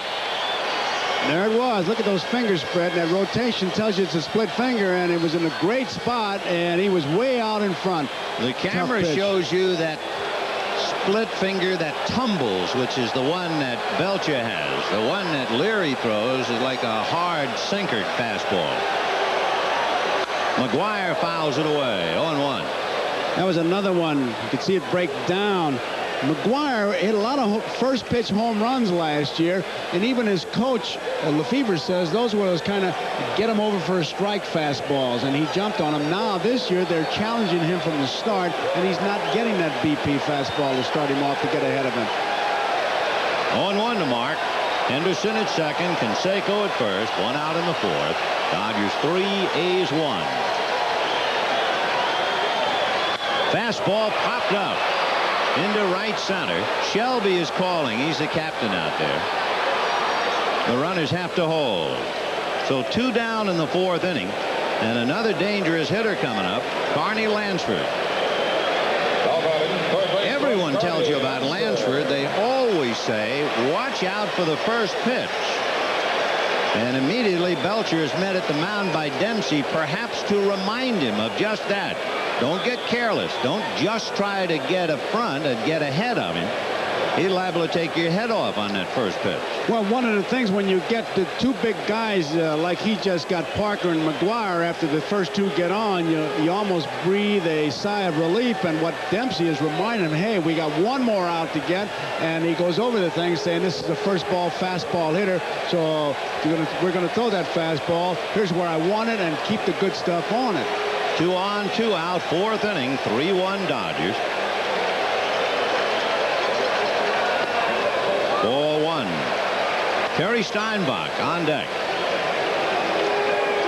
In the inning, Henderson was 0-2, fought his way back and singled to center, and then Canseco walked. Parker struck out. Mcgwire flied to center. Breaking ball and a one-hopper, tricky, and played by Stubb. Another pool hall shot, and it's the 3rd good play that Franklin Stubbs has made, and Belcher's out of the jam. We'll be back after these messages from your local station. Next Wednesday, it's Night Court's new night. Is Dan really dead, or is it just a snow job? What did I do to deserve this? It's the season premiere. Don't answer that. Next Wednesday. Now you put the letter in here, and the letter goes round and round. Whoa. and it comes out here. With Sharp's choice of fax machines, you can send documents in as little as 12 seconds to any place in the world you can phone. The photo goes round and round, whoa, whoa, and it comes out here. And that will change the way you do business forever. And it comes out here. Sharp, the #1 selling fax machine in America. What makes great baseball special? Willie Mays' unforgettable catch in Game 154? Is it Reggie Jackson's sensational slugging in '77? 3 pitches, 3 homers. No, it's AM/PM Mini Market's great baseball special in '88. 2 Armour hot dogs with all the fixins you can pile on for just 88 cents. Oh, and Don Larson's perfect game in '56 was pretty special, too. Come into AM/PM now for the great baseball special. Hey, fella, could you use an extra $750? Yeah, who couldn't? Okay, here's what you do. Vote yes on Proposition 101. 101. Prop 101 rolls back car insurance rates to October 1987, then cuts them an average of 1/3. 1/3? That saves the average family about $750 a year. You mean I can save $750 a year? That's right. You got my vote, pal. Vote yes on Proposition 101. High School USA, tonight at 9 on Channel 4. It is simply recorded in the scoring book, 3 unassisted. Oh, yeah? This ball really acts like a curveball from a right-hander in the dirt. Watch it bounce the opposite way to his right. That was not an easy play by any means. When that ball hits the dirt off the end of the bat like that, it always bounces the opposite way. And I tell you, Stubbs has done a good job, Vin. That's 3 good plays to bail out Tim Belcher. And we move on to the 5th inning, 3-1 Dodgers. It'll be Sachs, Stubbs, and Hatcher. Kurt Young is up for the 2nd time in the A's bullpen. Sachs walked, grounded out. There's Kurt. Mike Scioscia, the report, a twisted right knee. That slide, remember we talked about how his right knee just kind of stopped and never did carry, and that's what he has. Dr. Frank Jobe left his seat, orthopedic surgeon, and I'm sure you've heard that name if you're a baseball fan. So it's Dr. Jobe who is down in the Dodger clubhouse checking Scioscia's knee. Mickey Hatcher had the right idea. He said Dr. Jobe is flying in supplies. And they're arriving any moment. 1-1. Good pitch. There's a little fork ball, and the bottom dropped out of it. 1-2. There's Hatch. He's something. I said, when do you know when you're going to play or what you're going to play? He said, I look at Russell's thumb. If it's up, I'm playing, but I don't know where. 1 ball, 2 strikes. Ground ball to the right side to Hubbard. 1 out in the 5th. Dodgers leading 3-1, and Franklin Stubbs coming up. Lined out hard to right in the 1st inning. Doubled to right center and scored a run, and has made 3 fine plays defensively. And he has really been on Stewart. So let's see what he does with his 3rd at bat.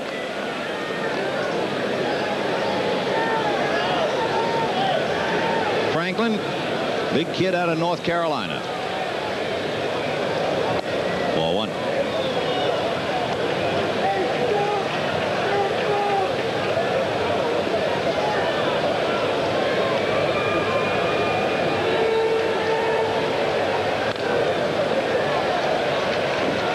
Won the count.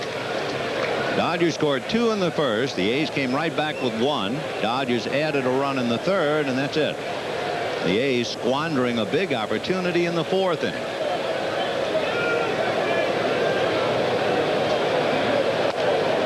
Off speed, and he missed with it away. Hatcher on deck, then Mike Davis.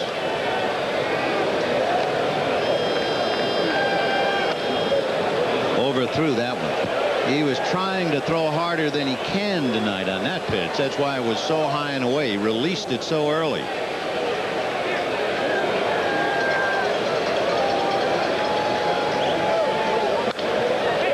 That thing is up and going to stay up there for a while. Steinbach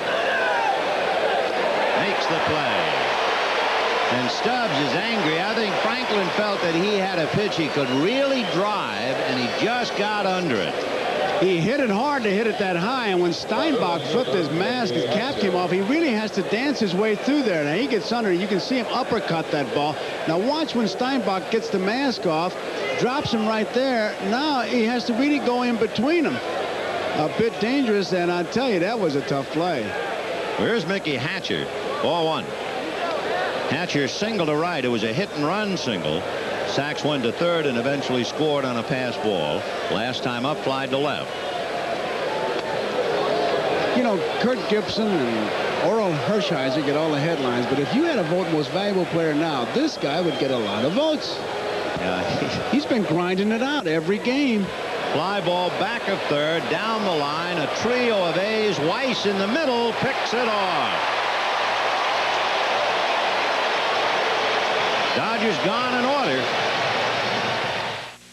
Some guys look at this, they see just another brake job. But when you're Mr. Goodwrench, you learn real quick that behind this car, there's a somebody. Somebody who depends on these wheels. Keeping this car running right's important to them. That's why they brought it back here, to this GM dealership. Just another brake job, not to the guy who drives this car. And not to me either. Mr. Goodwrench knows it's not just a car, it's a freedom. You gotta be tough to be a goalie. People are always taking shots at you. That's why goalies like us like to hang out where there's plenty of friendly people, you know. Hi, Eddie. John. Good to see you. Julie, how you doing? Hey, John. Hey, John. And plenty of a goalie's favorite beer, Miller Lite. Hiya, Pierre. How's it going, John? Light's less filling, and there's nothing like enjoying the great taste of light with a lot of familiar faces. Yeah. Hey, guys. Who's that? Who's he? Tony Esposito. No matter where you hang out, there's only one light beer, Miller Lite. An ATV is a lot of fun, but it should be taken seriously. So if you ride one, you better follow these instructions.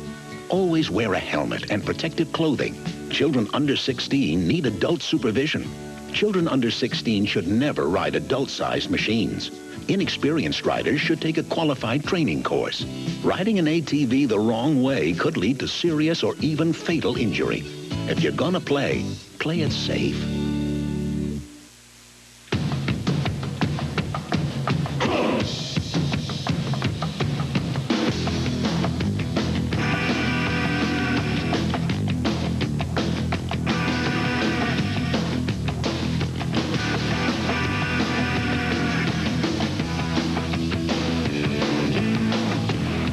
Another day, another hobby.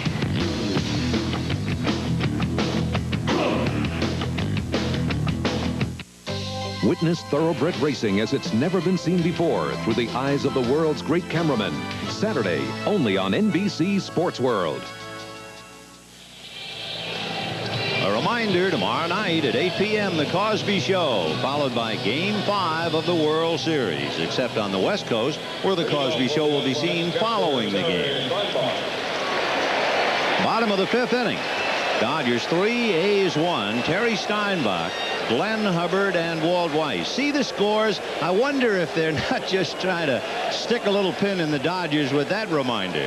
It is the Bay Area against Southern California. Steinbach struck out in the second inning, 0 for 1. Line down the left field line in the corner. Base hit. Steinbach makes the turn and will hold. Good play by Hatcher to get it into Griffin. He did it last night. He does it again. Keeps the double play in order. Steinbach he's hit the ball harder consistently than anybody in the A's lineup. This ball well hit, and Hatcher in left field plays it just absolute dead perfect and keeps Steinbach at first base. Barehanded, gets it back in, and the double play stays in order. So Terry Steinbach, 4 for 9 in the series, and the batter is Glenn Hubbard. Hubbard struck out in the third inning, hitting .300 in the series. Steinbach a short lead. Remember, Belcher was very shaky in the fourth inning. He gave up the base hit to Henderson, the walk to Canseco. Then he fought his way off the ropes. We'll see now what he does as Brian Holden is up again back of him. 1 ball, no strikes. Vinny's A's have 3 base hits, but they've all led off innings, and that's always seems to be the rally starter when you get that leadoff man on. But Belcher's been able to get out of it. 1-1 to Glenn Hubbard. Weiss on deck. 3-1 Dodgers, bottom of the 5th inning.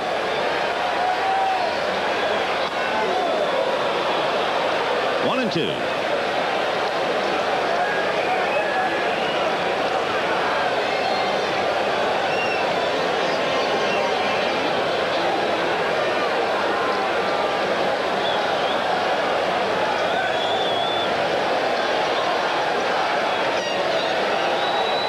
Got him, man. He just punches out Hubbard, and that gives him 7 strikeouts. Remember, his high this year, 8, and he has 7 in 4 1/3 innings. Usually you look for a breaking ball for the ground ball, but Belcher had his mind made up on strikeout. He just reared back and just threw it right on by him. Now here's Walt Weiss. He hit the ball hard in the 3rd inning, and Franklin Stubbs made a fine play on it. Stubbs has made plays on Henderson, Weiss, and Lansford. Fisted foul, 0-1. And he was way behind on it, so he has not lost anything off that fastball. Bottom of the 5th inning with 1 out, no balls and 1 strike to count to Walt Weiss. The Dodgers leading the A's 3-1, and Terry Steinbach at first, held on by Franklin Stubbs. The starting pitchers still in there, Dave Stewart and Tim Belcher. And that's hit to center, but Shelby was right there. There's your scouting report right there. Those things just don't happen. That's advanced knowledge. We mentioned earlier that, and we saw one quick shot of him, the so-called eye in the sky for the Dodgers is in the dugout, Joe Ferguson. If you're old enough to remember the '74 Dodger A's series, Joe Ferguson played right field, caught a fly ball away from Jimmy Wynn off the bat of Reggie Jackson, and threw Sal Bando out at the plate. He, I guess, will always be remembered for that.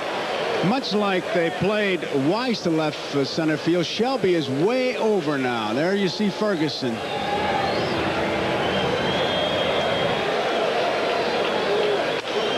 Fouled away. Polonia single to left, worked his way around to score in the 1st inning, and then struck out in the 3rd. 0-2. They have swung way around. Hatcher's near the line. Shelby in left center field. There you see it. Look at all that room in right center field. So it's up to Belcher to make him hit that way. Hit it from center field, from the bag over to the left field line. That's his job if he's going to make him hit it at all. They just brought Sachs in about 3 feet, and he's way over to his right, but they brought him in more. He was playing him too deep. 1-2. See where Sachs is? He was out on the grass until they brought him into that spot. So this is really control, Joe. You make a mistake here and you have a rabbit at the plate. That's why you have some wide open spaces. Little foul off 3rd, very doubtful. Hamilton will not have a play.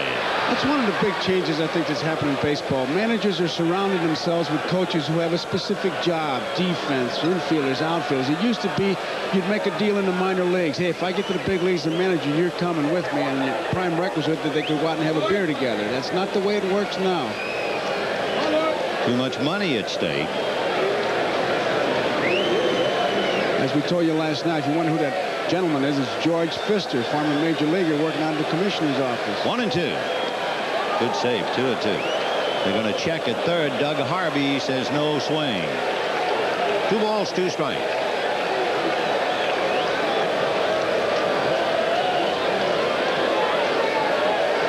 Terry Steinbach, who singled sharply to left. Good play by Hatcher to hold him to a single. He's still there.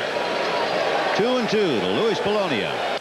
And that's hit in the air to shallow left center. Shelby coming on to make the play.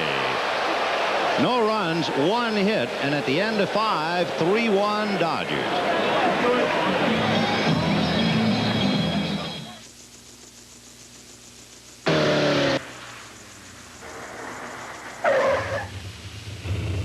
When the engineers at Nissan designed the new 240SX, they wanted it to have certain acceleration characteristics.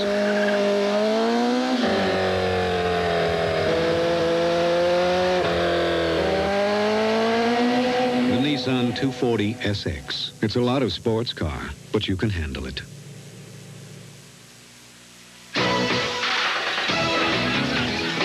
Ever been to the moon, Blue Eyes? Well, hang on tight, baby, because this is liftoff.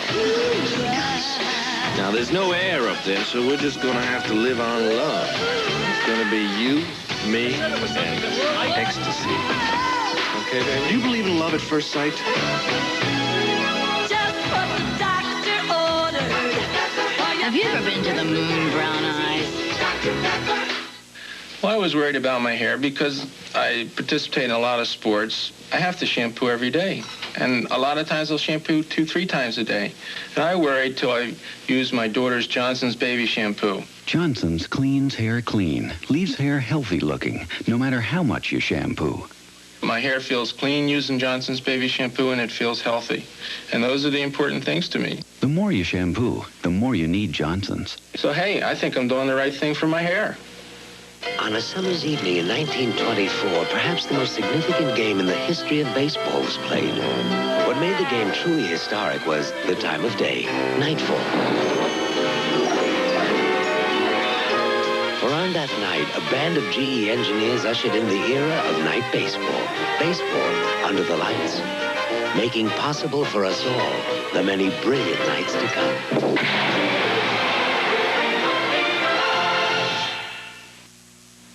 Friday, a cop in search of a killer, and the killer searching for him. Jimmy Smits and Marky Post in a world premiere suspense thriller, Blitz, Friday. The 1988 World Series is brought to you by Nissan, inviting you to test drive the new 240 SX.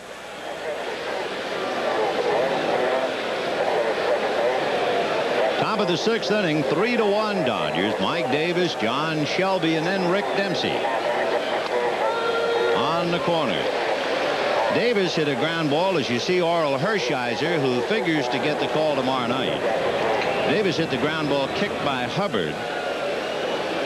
And then last time up was aboard on the error charge to Weiss, and this time he lines to Hubbard. So he's playing pepper with the infield. One away. After the disappointing year he's had, if ever anybody wanted to do something particularly here in Oakland, it would be Mike Davis. And he's hit the ball hard. Just no base hits. And he's got an 0 for 3. John Shelby.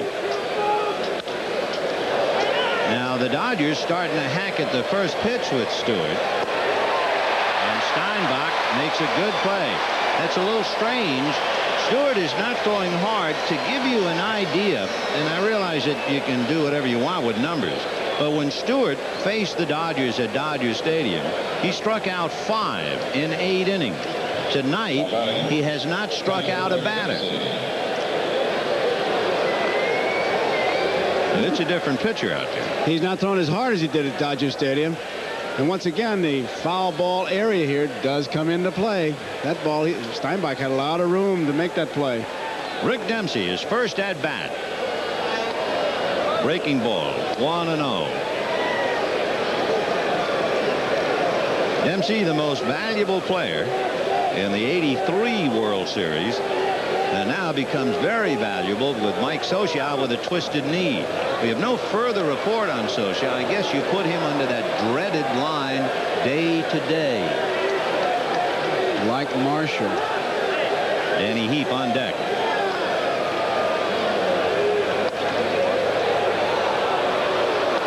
Dempsey facing Dave Stewart. 3 balls and no strikes. Dempsey had a very bad experience at Cleveland. He had his thumb broken in a collision with Bo Jackson. That would be a bad experience. And he's got himself ball 4. Stewart had a chance to have an easy inning when Shelby popped up on the first pitch, but this base on balls is going to make him work for his next out. Well, now here comes Danny Heap, and I'm sure he is a much chagrined Danny Heap. He singled in the 2nd inning, but remember in the 4th. 3 ball, 1 strike count. Socia going. Heap looked at the 2nd strike, and Socia was injured, sliding into second base, and had to leave. Out away. 0-1. Once again, we have the opportunity. We remind our viewers we'll be selecting the NBC Miller Lite Player of the Game at the conclusion of the ballgame.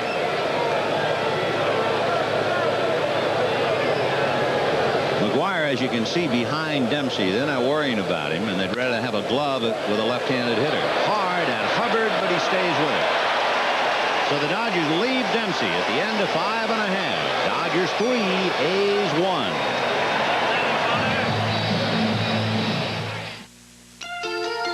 You're the one they depend on to see it through.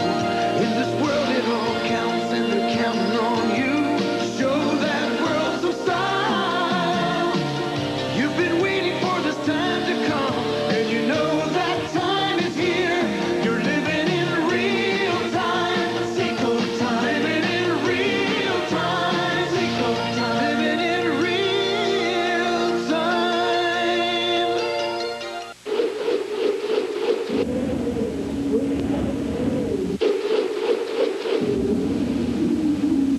What do we mean when we say the new Nissan 240SX is uniquely designed to provide excellent cornering?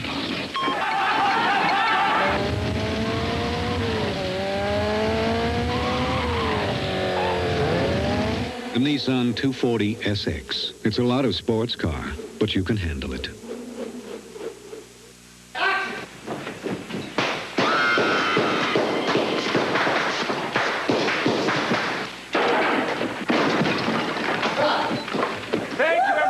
That's it for today. After a long day of eating hot lead, there's nothing better than drinking a cold Miller Lite. Light sure tastes great, and it really is less filling. Shoot, there's only one light beer, Miller Lite. Hey, Joe, give me another. That didn't fill me up at all. Delta Airlines flight attendant Irene Luckwitty loves to fly. Are you still here? My son was supposed to meet me. Well, I'll wait with you. That kid is always late. What she loves most are the people she meets. He must have got caught in the rain. He was even born late. Joey! Ma! Irene is what Delta's all about. Irene. Yes? Are you married? Yep. 2 kids. Late again, Joey. You love to fly and it shows. Next Wednesday on Unsolved Mysteries, you'll hear authentic ghost recordings and see places of unexplained hauntings. You may help uncover a mystery. Unsolved Mysteries, next Wednesday. There might be a little story here. We told you the background about Joe Ferguson in the '74 World Series. The fact that he's the Dodger eye in the sky. He was not allowed in the dugout during the league championship series. However, the commissioner's office has allowed him to be in the Dodger dugout, and I'm wondering if that's really the case, or if perhaps Oakland felt there was some advantage to Los Angeles having him with the walkie-talkie up above the playing field. It's rare that he's back in the dugout, I'll tell you that.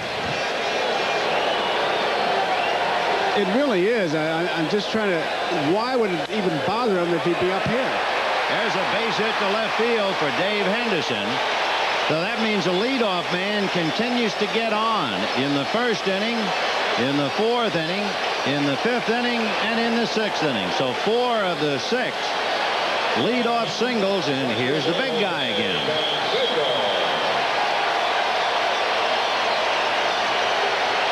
Boy, you talk about doing things the hard way. You're leading by 2, and you let him come up representing the tying run. And followed by Parker and Mcgwire. And Holton down in the pen. And Horton looked like.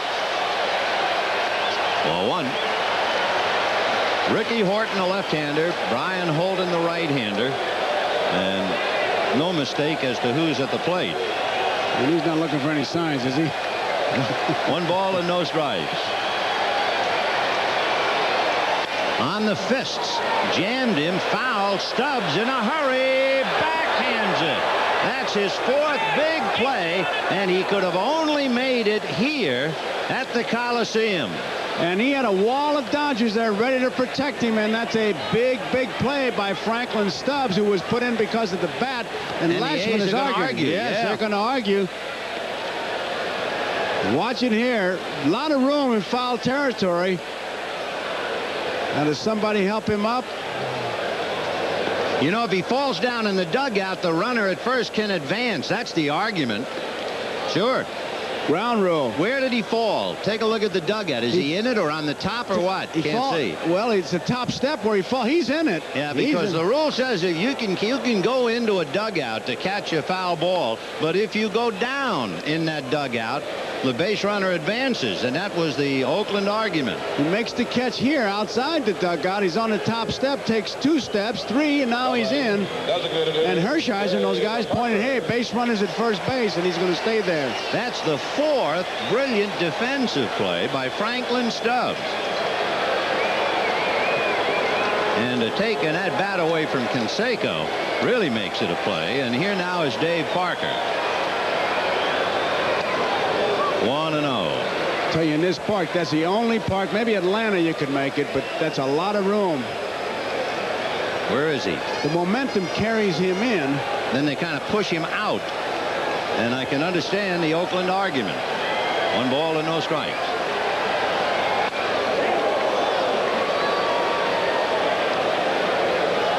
And Jose thinking of what might have been.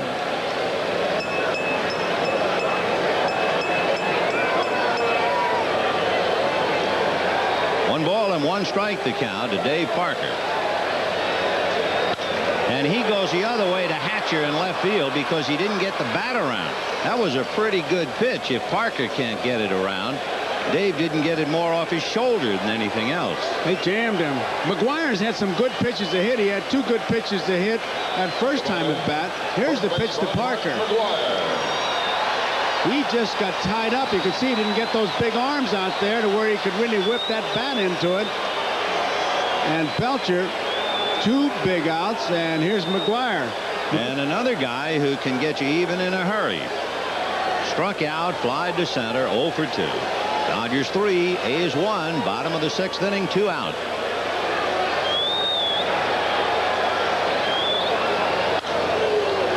Foul ball, and even Stubbs tonight can't catch that one.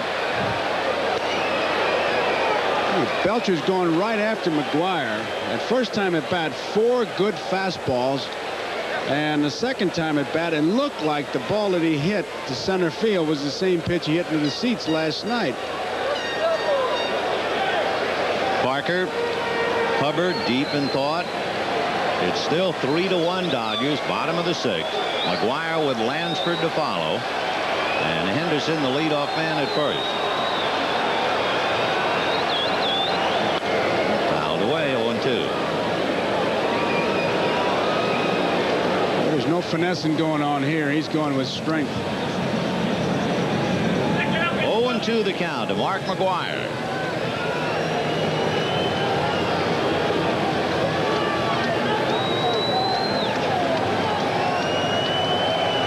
Great study of McGwire regrouping and Belcher deciding on this pitch.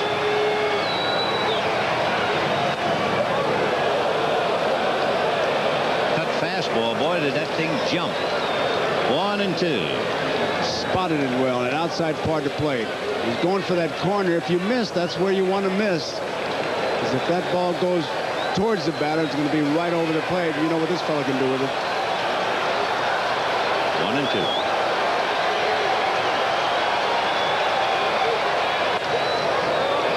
2 balls and 2 strikes with 2 out. Henderson at first. Bottom of the 6th inning, 3-1 Dodgers. And Dempsey going out to the mound. They just want to make sure on this particular pitch that it's the one of decision where exactly he wants it and get a meeting of the minds. Whatever sign he puts down, they've talked about this pitch and the next one. Griffith just listening, shaking his head. No, Dempsey is 39 years old. As he goes behind the plate, he has been catching professionally since 1967. And he first came up to the big leagues in 1969 with Minnesota. So he's trying to use the experience and maturity to help bail out Belcher. Belcher's made 96 pitches, if you're wondering.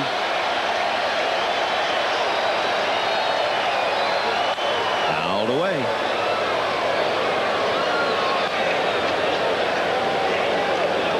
Tony La Russa seeing leadoff men get aboard. So far, he's been able to cash in 1. Tommy Lasorda has been worrying about Belcher since the 4th inning. Remember, he had 9 in a row retired until Socia was hurt. Ball 3, and that will turn Henderson loose with 2 out. It also means Stubbs gets off the bag, and Carney Lansford waits on deck. Stubbs, the age-old sign to the pitcher, one wrist over the other, and I'm off the bag.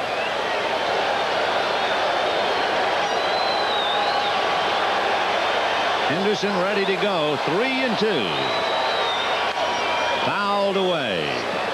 He just is living on that outside part of the plate. When he's missed, he's been outside.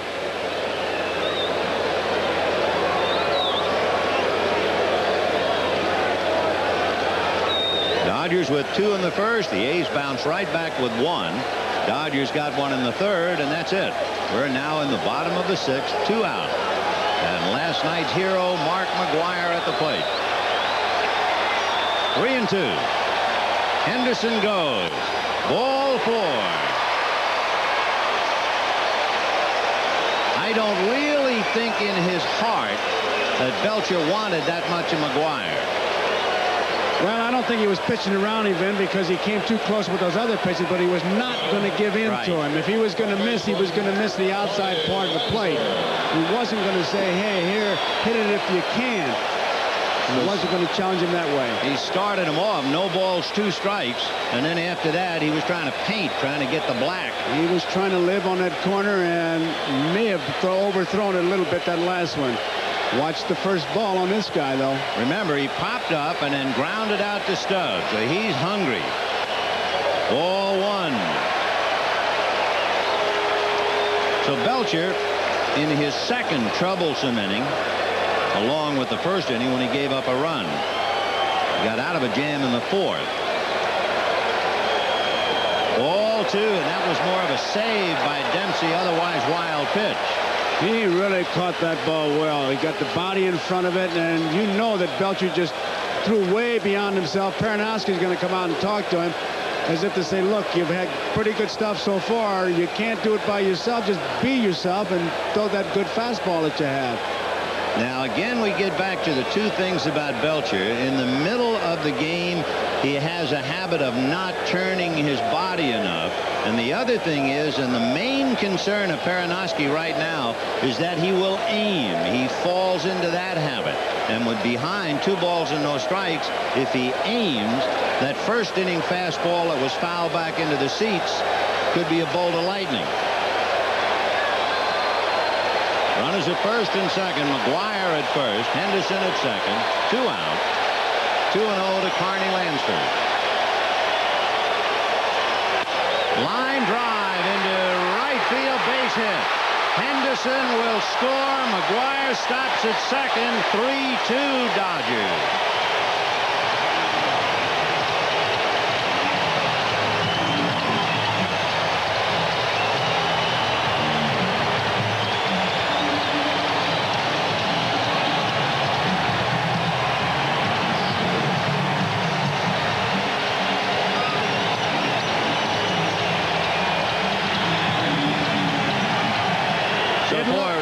I was going to say, it looked like a fastball, the outside part of the plate. He didn't really hit it that hard, but he got a piece of enough of that ball to drive it to the opposite field. If he tries to pull it, it's a ground ball. That was a good piece of hitting. It was also his first hit of the World Series. What a time to get it.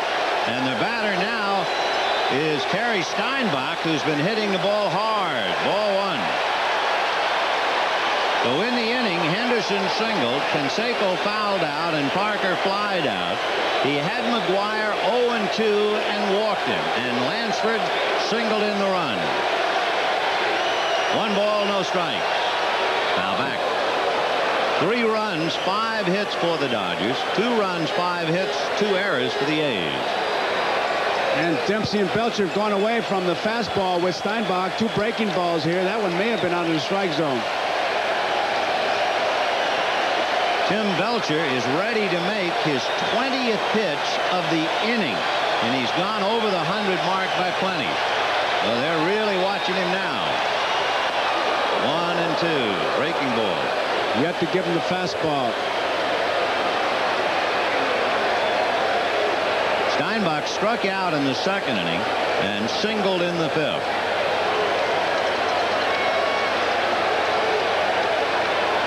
Straight down, good downer. 1-2. Fortin and Holton in the bullpen back of Belcher.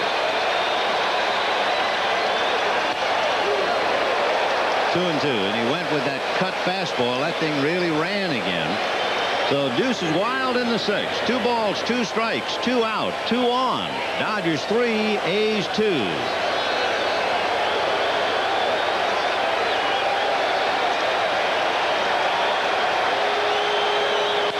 Ground ball to Stubbs. He'll take it to the bag. So the A's get a run on 2 hits and a walk and lead 2. And we'll be back after these messages from your local station. It's been called a terrifyingly powerful thriller. One of the best things you'll see on TV this season. Beginning October 30th, live the secret of Favorite Son. And now, on with the opera.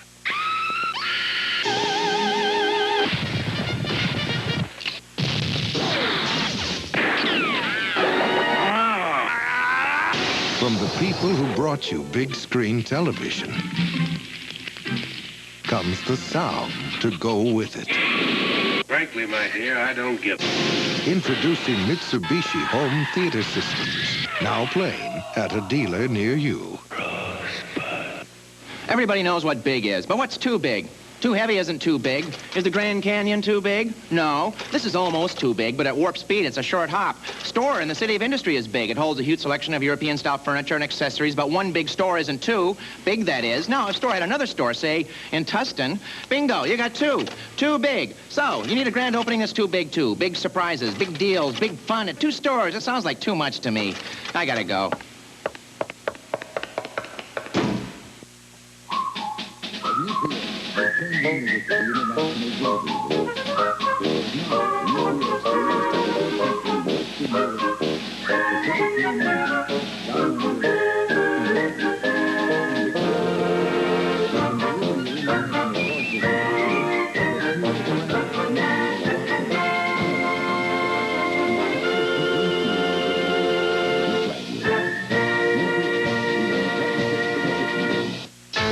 World Series wrap with Tommy Lasorda after the game.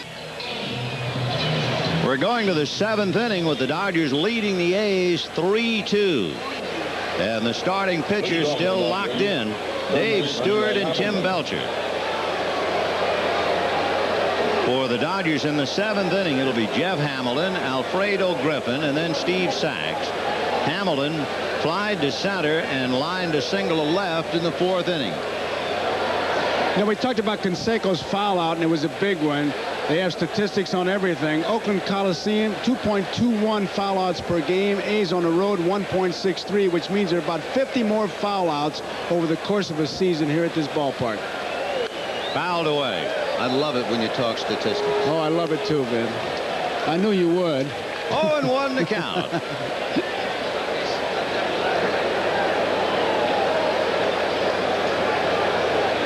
So Dave Stewart, who wobbled and fought his way out of it, is now within 1. And that's popped up in foul ground. Mcgwire. Just what I was talking about, man. If you pay attention, you see? Just incredible. I mean, it doesn't go unnoticed. Here's Alfredo Griffin, who popped up and lined out. He's 0 for 2. Shortstop. Will he bunt this time? Lansford thinks yes, because he's pulled in. Mcgwire is still behind the bag. If he's going to beat it out, he's going to have to drag it. And if he swings at the first pitch, it will really be shocking.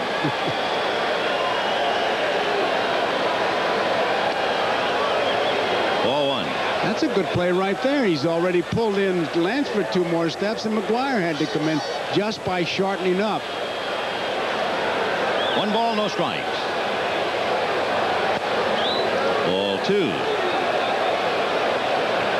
Behind Stewart twice tonight. Kurt Young, the left-hander, warmed up. No action now.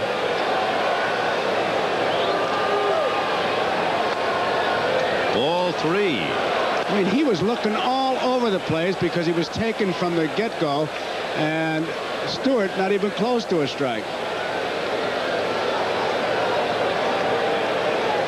Look at Mota. And he walked him. So a one-out walk to Alfredo Griffin. The third walk given up by Dave Stewart, and that'll bring up Steve Sachs, who walked, scored a run, grounded out twice. 0 for 2.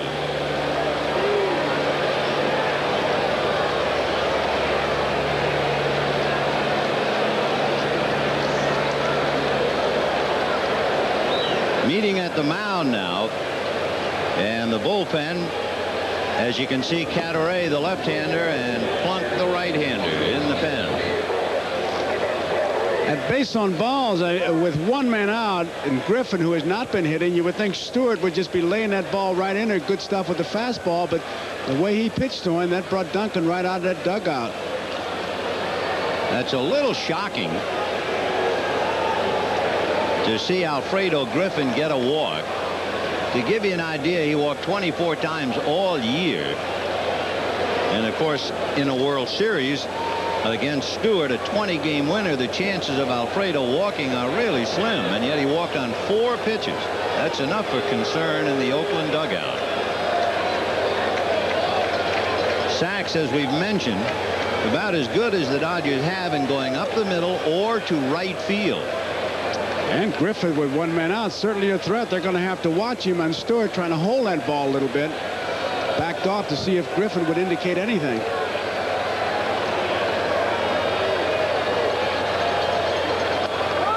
Right,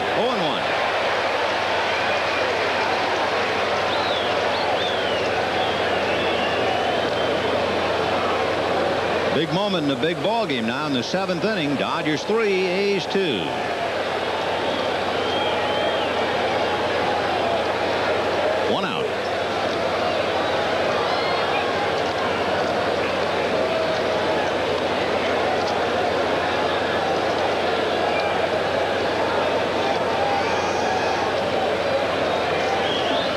Talk about Stewart's move. They say it's a good move to first, quick, but it's an average move to the plate.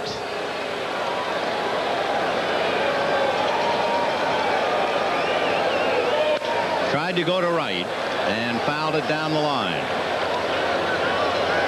So you could make it a direct quote and be sure of it that Lasorda had said to Sachs before he came up, take a shot at right field. 0-2 the count.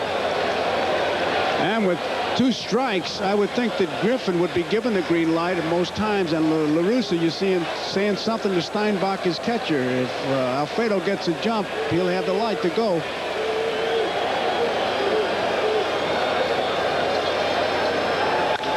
Chopper up the middle. Hubbard can't get it, and Griffin's going to keep on going.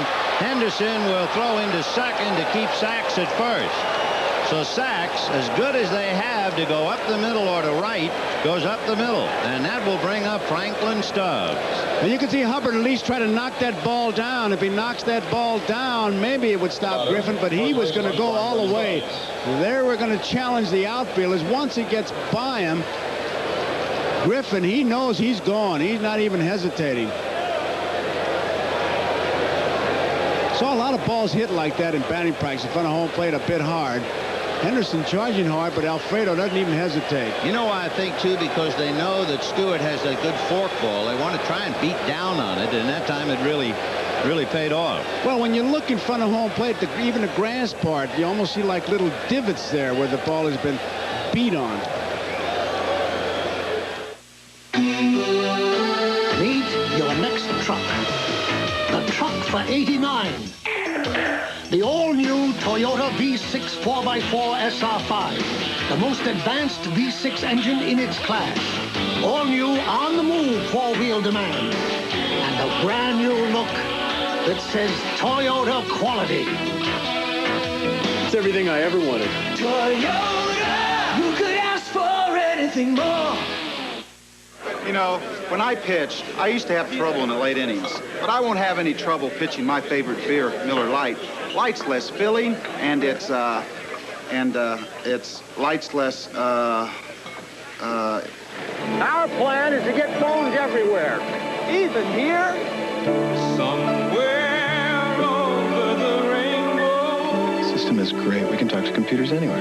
At AT&T, we've always been committed to helping the people of the world communicate better. Funny how the future seems to repeat itself. Yes, we can put all this knowledge into everybody's home or office at the push of a button. And the dreams that you dare to dream really do come true.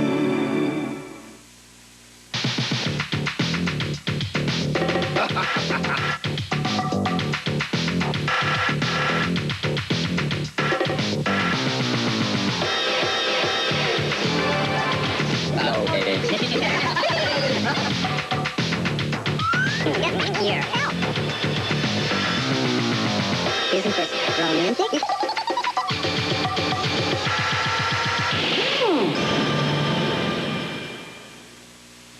And it's lightsless filling, and it's... That's it for today, Mike. Raleigh, finish it up. And it tastes great, too. No matter how you pitch him, there's only one light beer, Miller Lite. Discover the secrets of the world's sexiest men as Burt Reynolds, Robert Wagner, John LaRoquette, and Wayne Gretzky tell all in The Secrets Men Never Share, Saturday. Oh, yes, he retired only one batter, but what a time. He came in with the bases loaded and nobody out, and he got Mike Scioscia to foul out. That's the batter he retired. So Greg Catteray is now asked to go up against another left-hand hitter, Franklin Stubbs, who is withdrawn in favor of Tracy Woodson. First and third, one out in the seventh, 3-2 Dodgers.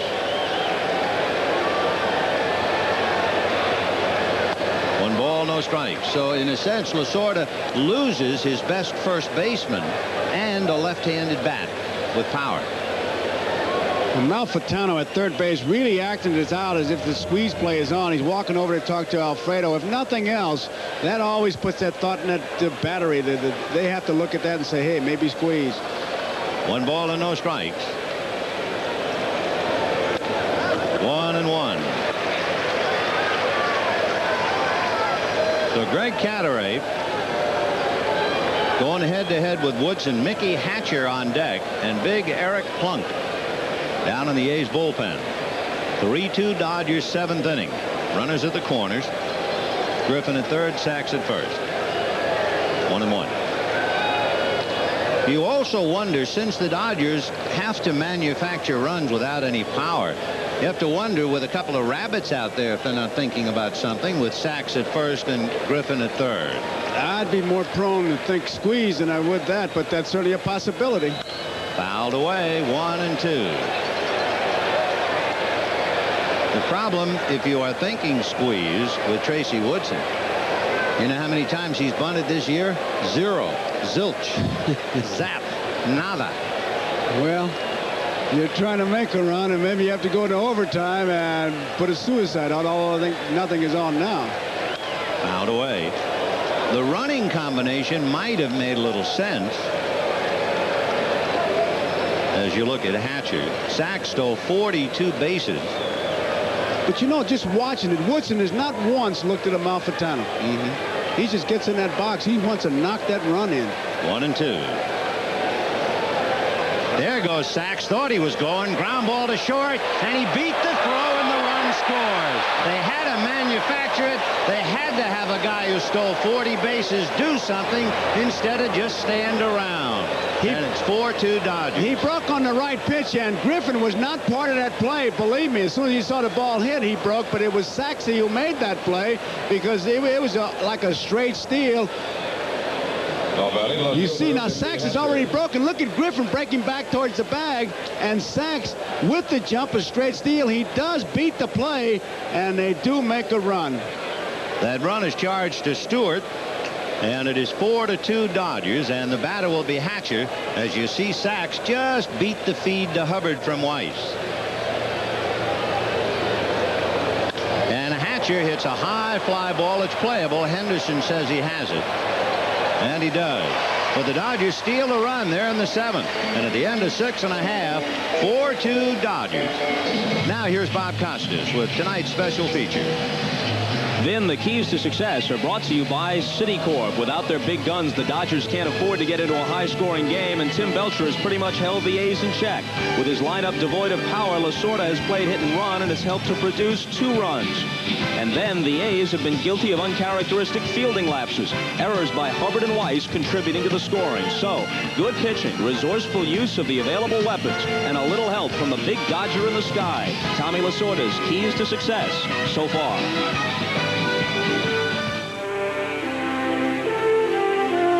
On your path to success, reach for America's strongest financial helping hand, Citicorp and Citibank.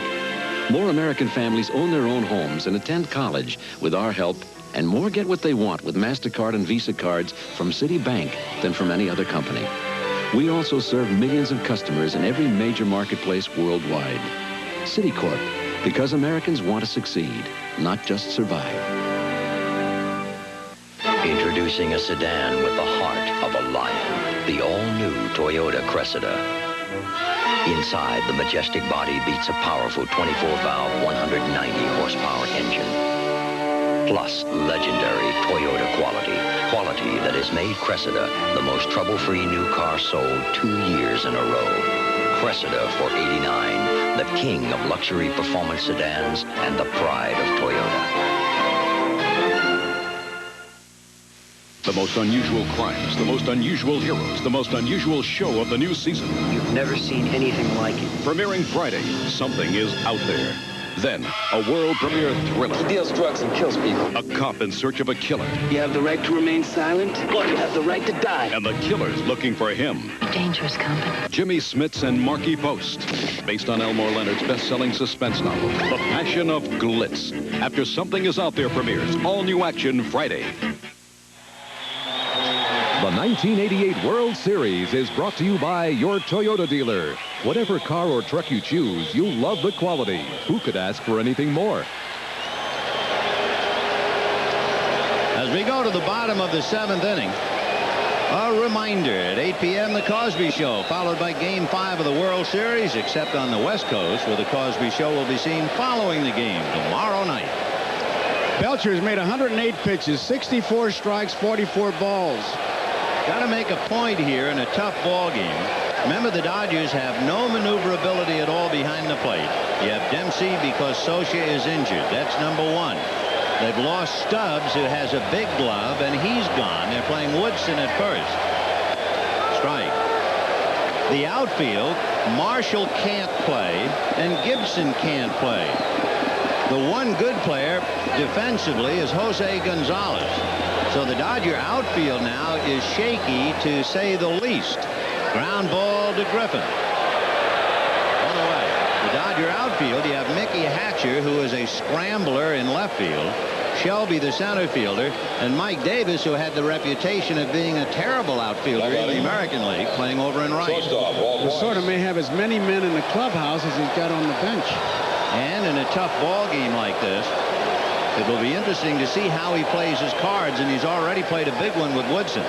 Here's Walt Weiss, lined out, flied out, and no doubt is still haunted by that line drive he thought he was going to catch and missed in the 3rd inning for an error, allowing a run. Ground ball hard off Woodson's glove.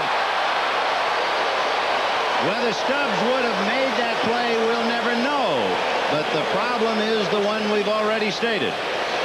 I really think that ball would have gotten by him, Vin, because of where that glove is on the hand. Stubbs a left-handed thrower, Woodson a right-hand thrower, because this ball is really hit right down the line, and he dives to just deflect it. He almost comes up with it. I don't know if Stubbs would come up with it. We'll never know. And now it'll be Polonia. He came within an eyelash of getting it, I tell you. Sachs is coming in, and Franklin Stubbs, who made 4 wonderful defensive plays and also doubled and scored a run, has to sit with the rest of them in the dugout. That was a very big at-bat when Woodson hit for Stubbs in the 7th. Okay, here's Polonia. Single to left and scored a run. Struck out and flied to center. 1 for 3. Weiss at first, 1 out. Ball 1. Shelby in center field is not over quite as far as he was the last time. Now, does that mean that Belcher's losing a little bit? They expect him to pull that ball? He was a little bit farther over.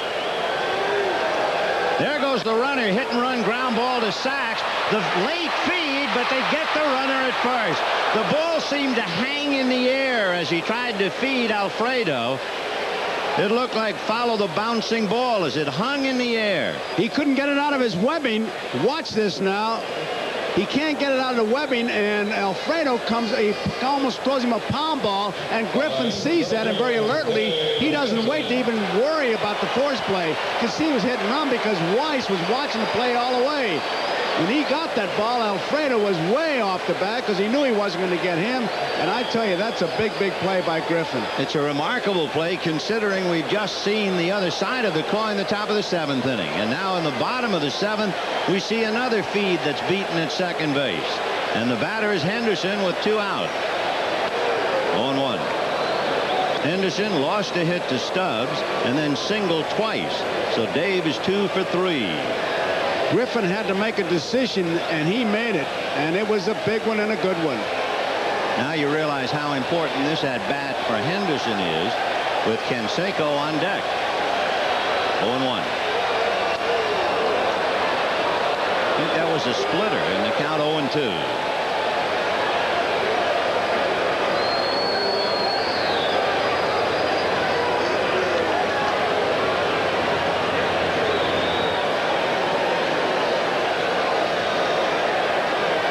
Weiss at second, 2 out in the 7th, 4-2 Dodgers. And was that close? Cousins' right arm quivered and half the Dodger infield came off the field. That's the kind of pitch you take only because you're completely fooled and you really try to act like, hey, I knew that ball was outside. But Cousins' arm, watch it. It's that close. Yep. No. 1 ball and 2 strikes.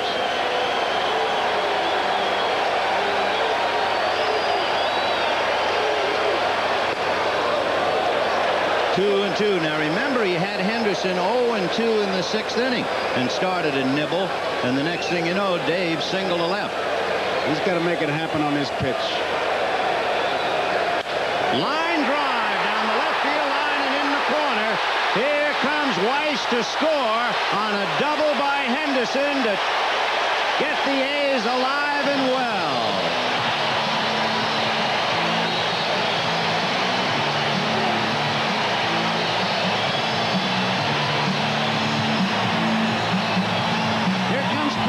That pitch was a high breaking ball, and remember we talked about Henderson.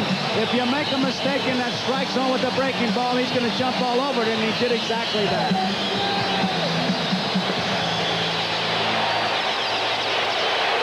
Interesting to point out, and Lasorda knows it. Belcher had 7 strikeouts in the 5th inning and did not get another strikeout. So you know he was losing velocity. He made 120 pitches and more drama for the guy who seems to be center stage every day, Jay Howell. At UPS, we're changing the face of the international delivery business. Because now, UPS delivers to every country in Western Europe, the Pacific Rim, Down Under, and Canada. And because we're so efficient, we can deliver your international parcels and documents for fewer francs, yen, or drachmas than other companies charge. And let's face it, a drachma saved is a drachma earned. UPS, we run the tightest ship in the shipping business.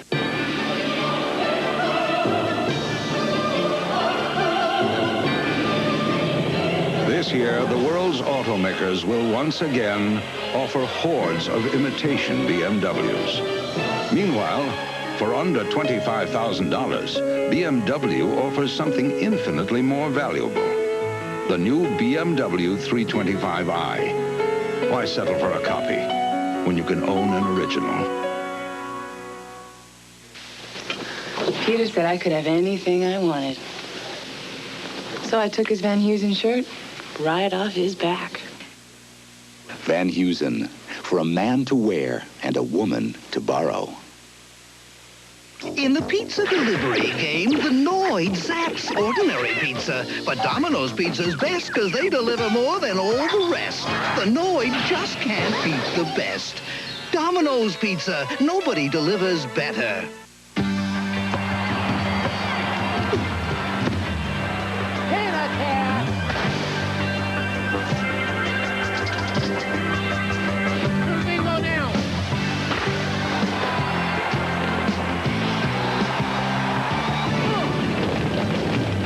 Swing at a foul.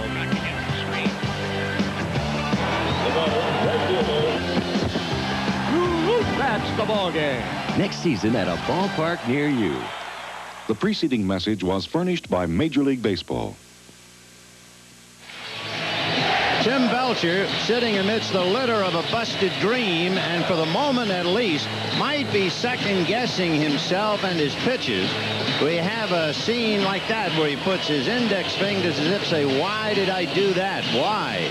Well, he had 120 pitches, and he just said stupid, so I'm sure he's chewing himself out. But now he has surrendered the center stage, and what a confrontation. Jay Howell on the mound and Jose Canseco at the plate. Last night against Mcgwire, it was 7 straight fastballs. Here we go. 2 down in the inning, 4-3 Dodgers. Tying run Henderson at second base. Ball 1. And it looked like he stumbled on the mound. And started him off with a breaking ball. He's being backed up in the bullpen, Jesse Orozco and Brian Holton. Orozco, the left-hander.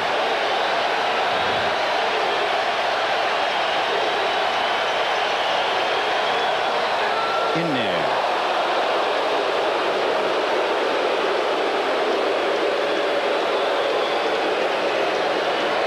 Four runs, 6 hits for the Dodgers. 3 runs, 7 hits for the A's. And Dave Henderson, the tying run at second base. 1 ball, 1 strike.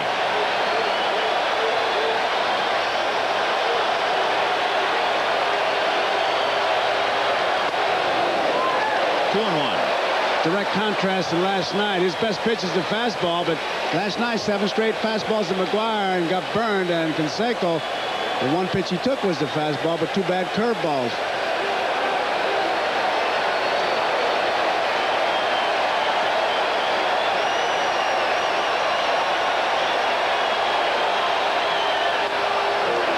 Ball 3.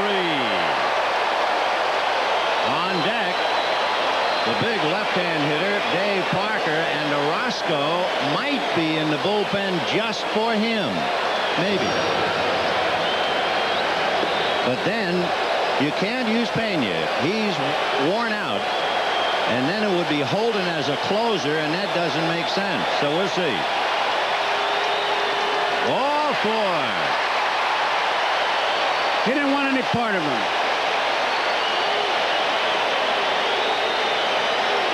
Now remember, if he brings in Orozco to pitch to Parker, Lasorda is really strapped. And of course, Tony still has a pretty full deck to deal in the Oakland dugout. And so Howell will go head-to-head with Parker and not Orozco.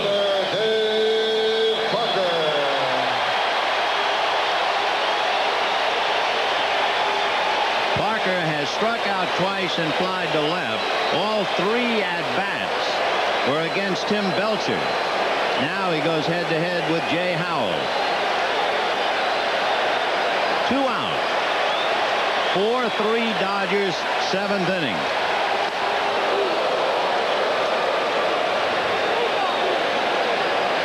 He threw that fastball with much more confidence than he did to Canseco. Mcgwire on deck.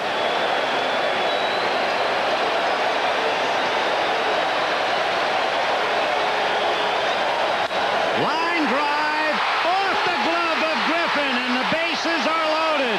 He should have caught it easily. He about ran by that ball.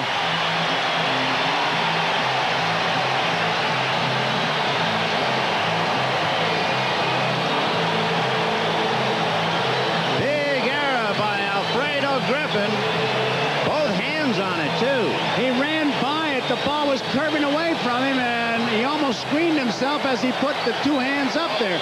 It's an inside-out swing, and he runs by it and has to come back for it. So what a break for Oakland as Mark Mcgwire checks in, and it's standing room only. Parker, Canseco, and Henderson out on the line. Popped up, Tracy Woodson. And the A's must settle for 1. And at the end of 7, Dodgers 4, Athletics 3.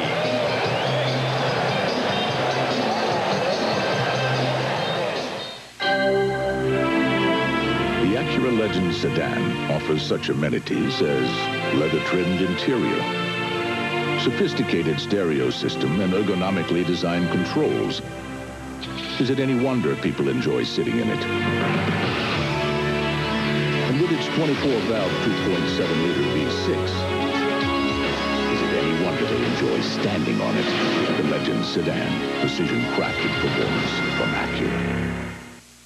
You know, when I played football, people said I was one tough player. But I not only outmuscled the other guy, I outsmarted him. I used my head. And a guy like me enjoys drinking Miller Lite, because Light's the less filling beer that tastes great. But the best thing about Miller Lite is that it shows a tough guy like me can still use his head. Well, how's that, Gary?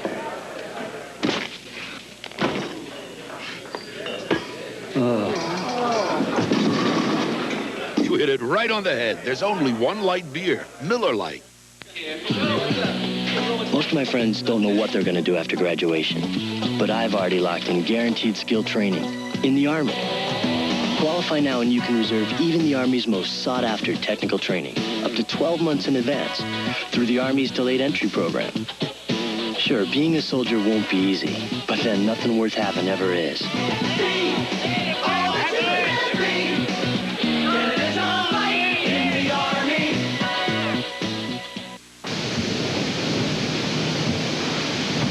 This is not the time to learn that all antifreezes aren't the same. What's in your radiator? What do we do now? Now there's a baseball game with all the sounds, all the action, and the challenge of the real game. Introducing play-by-play talking baseball. The best game next to the real game. Sunday, the NFL plays here when the Oilers battle the Bengals. Before your team takes the field, our team hits the air. NFL Live. Here's the pitch that Howell makes to Parker. Now watch it inside out. And it's curving away from Griffin, and he runs by it and almost screens himself. It goes off his glove, and he can't believe it. He's almost like saying, where is it? And then realizes that he did not make the play. And unlike Weiss, it did not cost a run. Weiss misses the line drive, and it cost the A's a run, which, of course, is the difference. I'm a little surprised, that Greg Cadaret is starting the inning here in the 8th because the Dodgers are going to counter with a man they have to use defensively. So it's like giving them a free ride, Jose Gonzalez. In other words, Gonzalez is hitting for Mike Davis. You couldn't continue in a one-run game and have Davis defensively. So Gonzalez gets in. Then you have Shelby, who'll bat right-handed, and Rick Dempsey. Meanwhile, you have a right-hander in the bullpen, Eric Plunk. Just a little surprised to see Cadaret, who is a dandy anyway. That'll do it for young Jose. A flashback of a play involving Walt Weiss. Davis hits the line drive. Weiss goes up. Really should handle it easily, but it hit hard enough to get by him and go to the outfield, and that's why it cost him.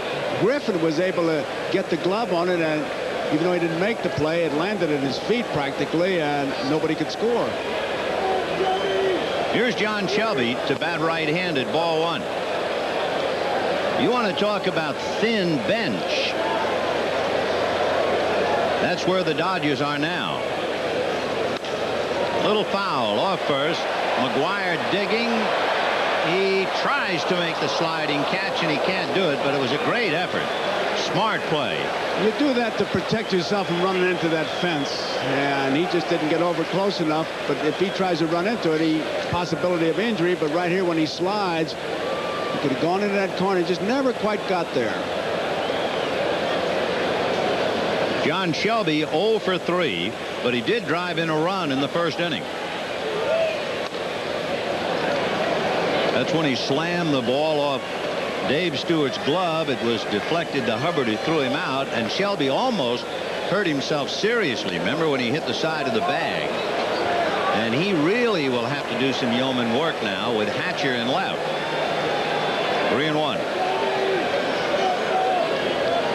Rick Dempsey on deck. Ground ball to the hole, smothered, but got away from Hubbard.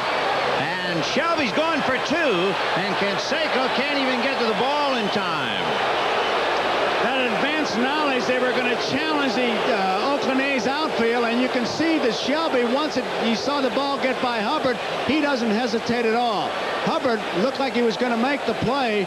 I thought it hit him in the face for a minute, went off his glove. It did, I think. I think it may have clipped him, and Shelby doesn't hesitate, and he's 2 steps from second base. Let's see if it hits him. Right there. It knocks his cap off is what it does.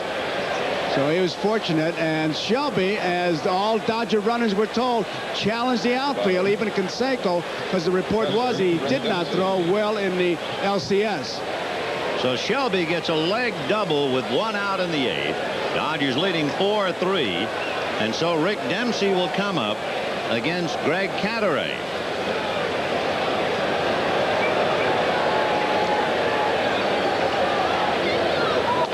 Well, 1. Dempsey walked in the 6th inning.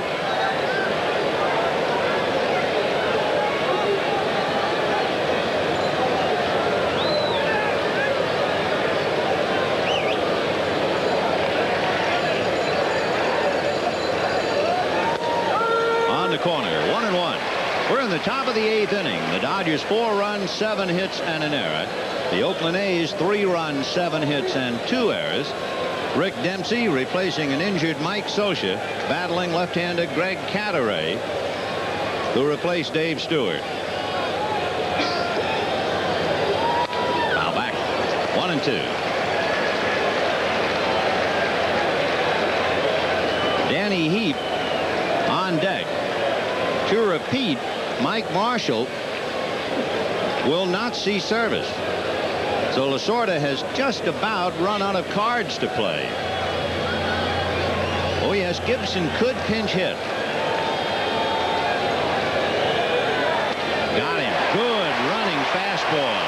And now you can understand why Tony La Russa stayed with a left-hander, because of that good tail. Now Anderson is his only sound player on the bench. Gibson can come up and swing a bat, but that's it. So the only man who can play left on the bench is Dave Anderson. That's Gibson. You know, ironically, Vin, if Gibson would get a base hit, he really needs 3 players. 1 to run and 1 to go out there, and Lasorda doesn't have that. No way. He can only hit in a 2-out situation in the 9th.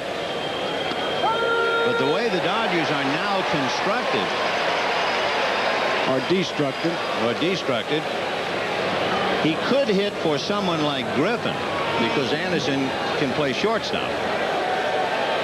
Gonzalez, who batted for Davis, will stay in the game for sure. 0-1.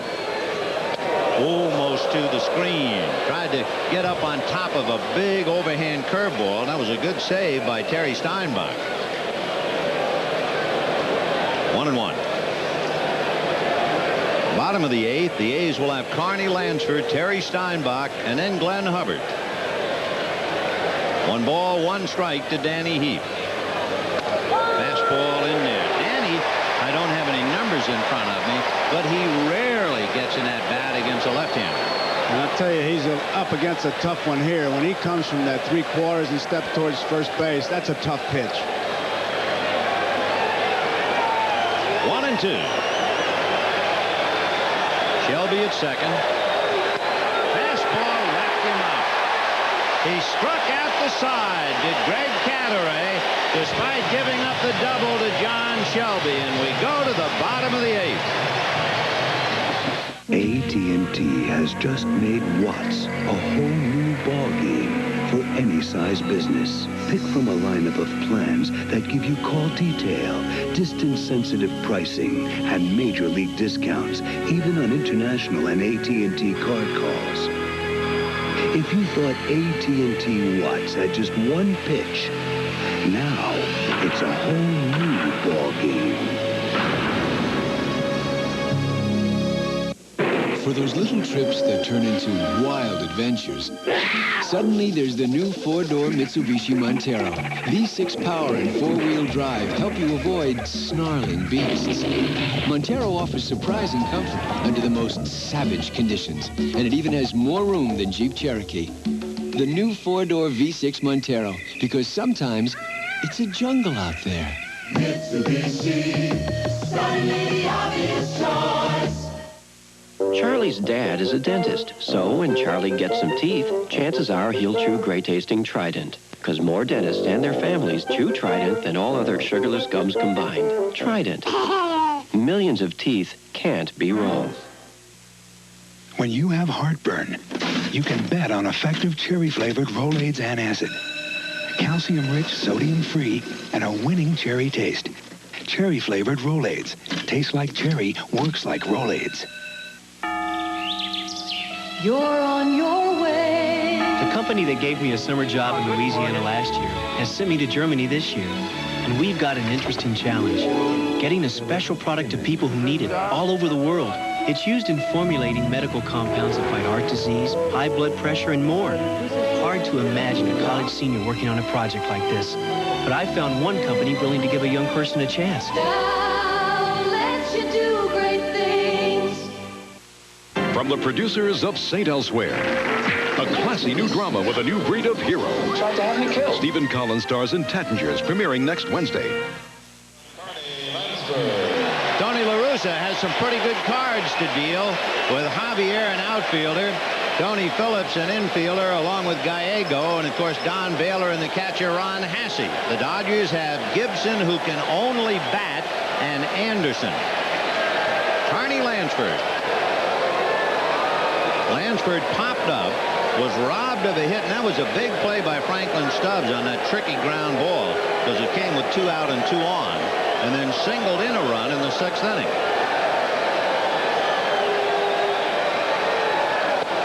Off speed, and he missed. 1-1. Jay Howell, one of his better pitches is the curveball, and he worked on a split finger, a change, and he always had the fastball. There it is, a busted bat, one hopper to Sachs, 1 away. He really not only threw that ball hard, he spotted it well. Friends, this telecast presented by authority of Major League Baseball and may not be reproduced or retransmitted in any form without the express written consent of Major League Baseball. Terry Steinbach coming up. The catcher struck out, but singled to left and then grounded out in the 6th inning. It is that time in a game when you look to the Oakland bullpen, and Dennis Eckersley begins to loosen up. Dodgers in the 9th inning are due to send up Hamilton, Griffin, and Sachs.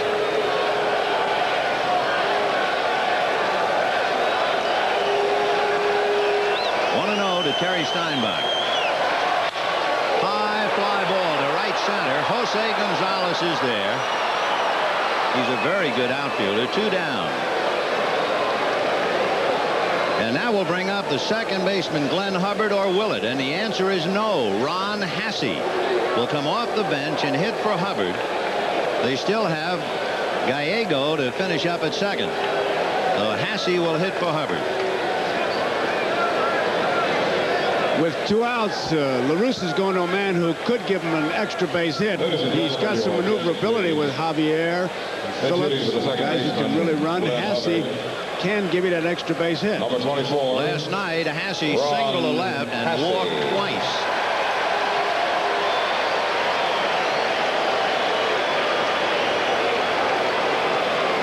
So Ron Hasse with 2 out in the 8th inning. Dodgers Dodgers 4 runs, 7 hits. The A's 3 runs, 7 hits, and 2 errors. If Hasse makes out, then the 9th inning you have Weiss, Polonia, and Henderson.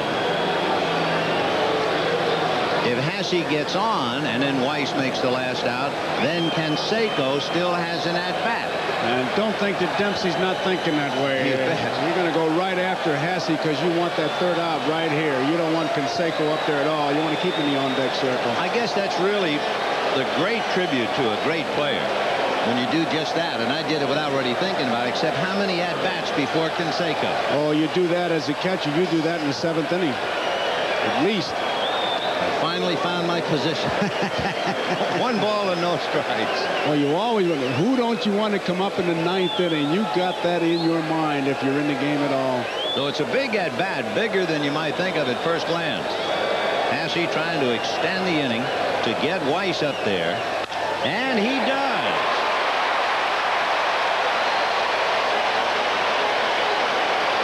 Now they're going to put in the pinch runner, and he can do that. And Canseco is guaranteed an at-bat. So what an important at-bat that was for Ron Hasse, as Gallego will now run and stay in the game and play second base. It is 4-3 Dodgers, and a meeting at the mound. You have to think it's a 4-3 ball game now. You say Canseco's guaranteed a time at bat. Gallego a definite threat to run. La Russa has to think about that if he gets the stolen base, got the tying run at the scoring position. But if he gets thrown out, then there goes Canseco possibly. So you have to weigh the percentages, and strategy really is a perception. Gallego stretching his hamstrings during the regular year stole 2 bases. So I would doubt that he would be going. The risk would be great. Also, you give Weiss that hole on the right side, and again, whatever you do, you don't want to lose Canseco's at-bat. More than the stolen bases or not stolen bases, it's the move that Howell has that'll dictate it. That's just a commercial. Bottom of the 8th inning, 2 out. Dodgers 4, A's 3.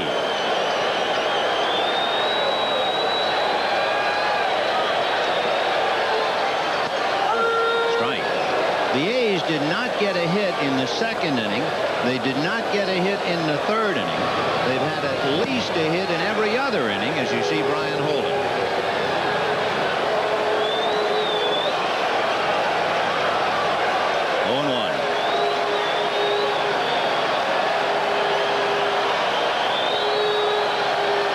Off-speed, big, slow curve for a strike. 0-2.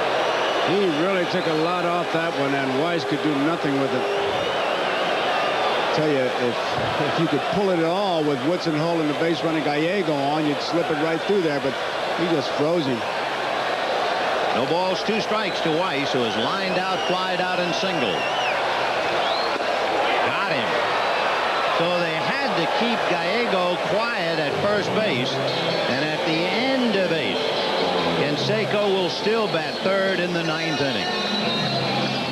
Suddenly, there's a whole new way of looking at sports sedans. The Mitsubishi Galant. Its design is dynamic and spirited. Unlike Camry or Accord, Galant GS offers the world's most advanced electronic suspension, available anti-lock braking, and was voted Japan's Car of the Year.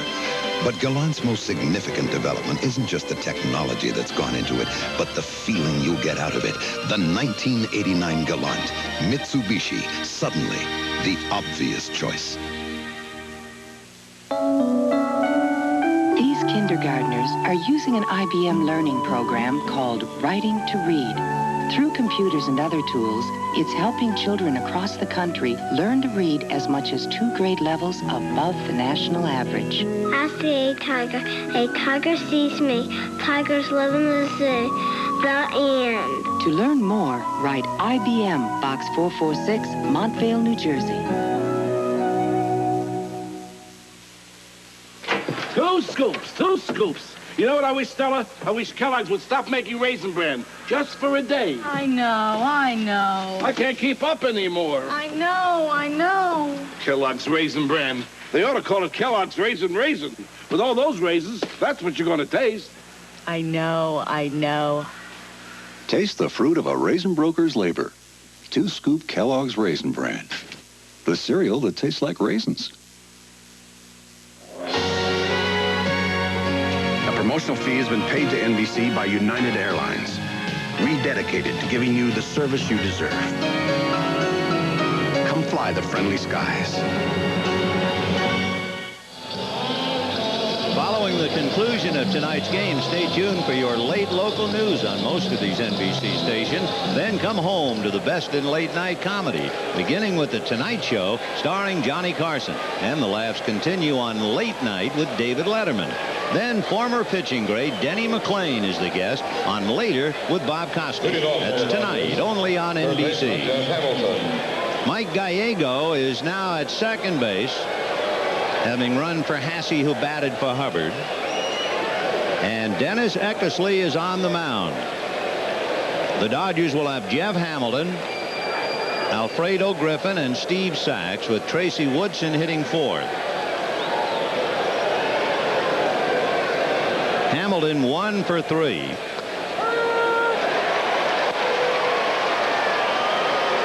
Oh, 1. 4 runs, 7 hits, and an error for the Dodgers. 3 runs, 8 hits, 2 errors for the A's. Fly ball into center. Henderson is there. 1 away. Well, you can see why Eckersley is tough on the right-hand hitters, especially because when he sidearms, and he can come sidearm for 3/4 and steps that way. But good fastball, you really have to give a little bit of ground, and that's what happens. Here he comes. Now he picks up his hitter. Look at that arm. And from the side, and I'll tell you, it's tough not to bail out a little bit. Oh, the thought we had as Eckersley came in the 9th inning with the A's trailing, how many times during the year did Dennis Eckersley come in a game where the A's were behind? 1 ball, 1 strike. The answer to that, only once all year was Dennis Eckersley brought into a game when the A's were trailing, and that was June the 16th against Kansas City. Lansford has really moved in close. A swing by the diving Gallego. So Griffin singles, and the batter will be Steve Sachs. Now remember, Griffin walked in the 7th inning, and Sachs bounced one up the middle against Stewart. And that set up what turned out to be a very big run, the difference in the game. So we'll see if Lasorda puts a play on now with Eckersley on the mound. Well, you can almost bet he's going to put a play on to try to come up with another one.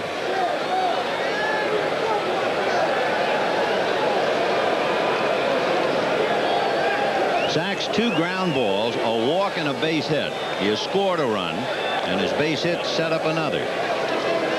He scored on a pass ball.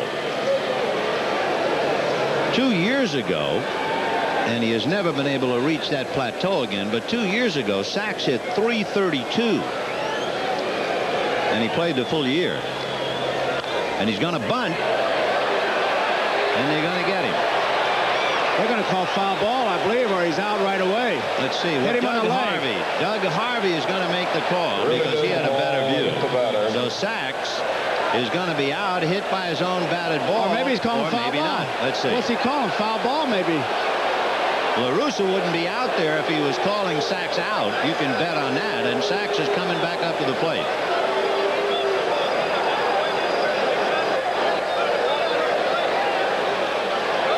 Is he in or out of the box when he gets hit? He's in the box. Yeah, I think he was. I think the confusion was Harvey coming down the line appeared or gave the impression that he was calling him out. And that started the rhubarb.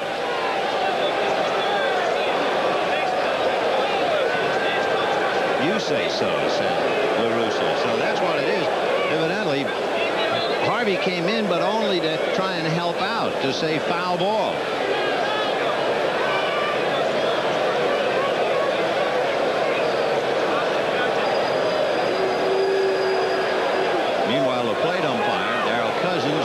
listening, and the discussion, which is what it was, is broken up. So it just appeared as if as Harvey came running in, he was just trying to help out, and it was misinterpreted. You know, with Eckersley, he's got a good move to first, but that high kick of the leg, really extra time coming to the plate, and that's where you pick up the extra that you need if you're running, and Griffin at first base, certainly a threat. That high kick, quick to first, slow to the plate. 0-1. He's going, and they pitch out on a hit-and-run play. High throw back to first. They got him.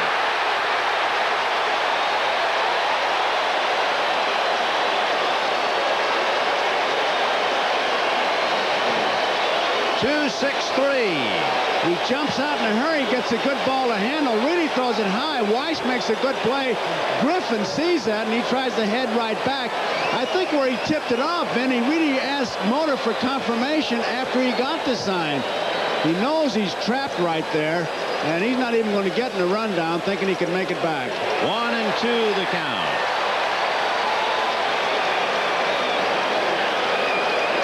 Once he got the sign, he was talking to Moto over there, and most of the times it's really a confirmation they're looking for. 1-2. Got him. All right, hang on to your hats. In the 9th inning, it's Polonia, Henderson, and Jose Canseco.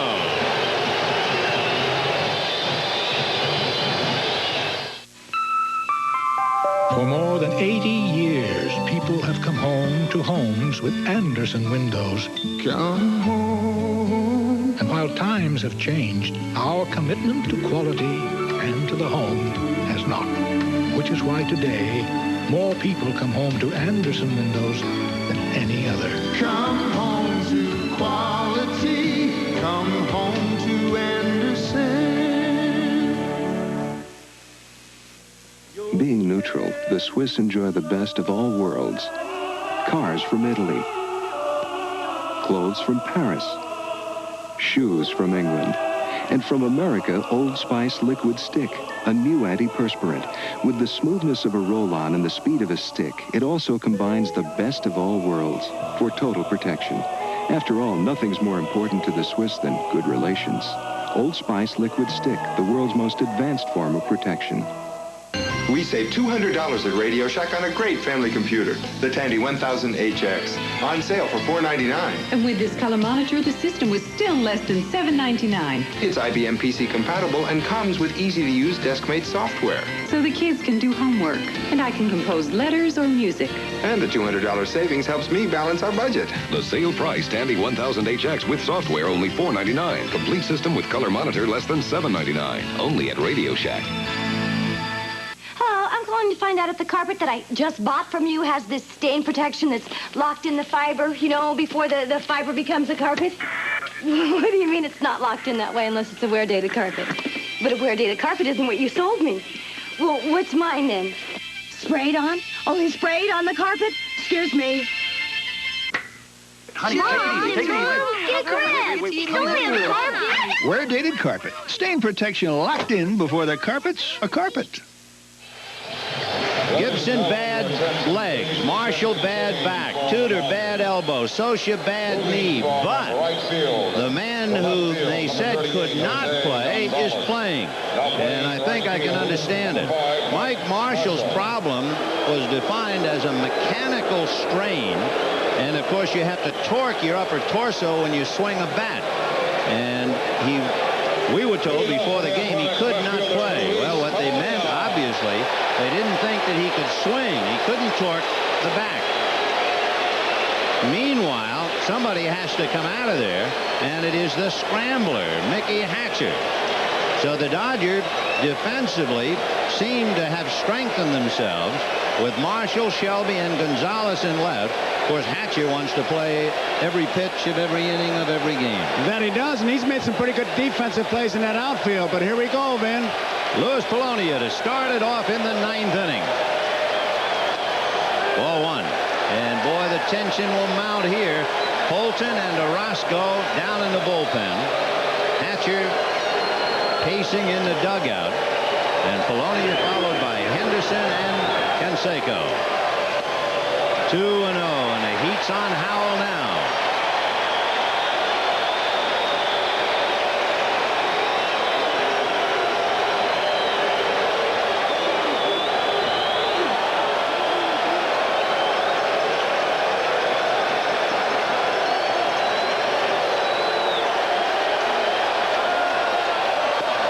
In there.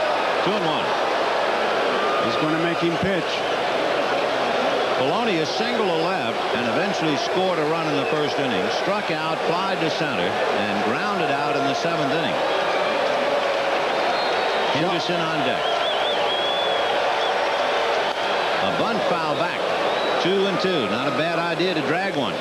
Shelby is moved over into that original position. And I mean by that Belcher, when he was throwing hard, had Shelby way over in left center, and then he moved towards center field. But now with Howell throwing hard, he's back in the left center field.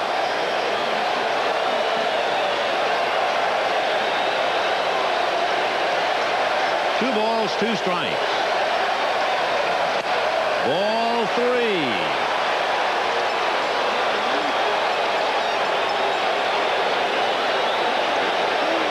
Hershiser, who figures to pitch tomorrow night. 3-2. High fly ball to left field. Gonzalez is there. 1 away. Paid attendance tonight, 49,317. And the batter is Dave Henderson, and Henderson has really been tough. Henderson lost a hit in the first inning. A good play by Franklin Stubbs. Single to center in the 4th, single to left, and scored in the 6th, and doubled in the 7th. It was a high curveball, breaking ball in that 7th inning when he drove in the run with the double.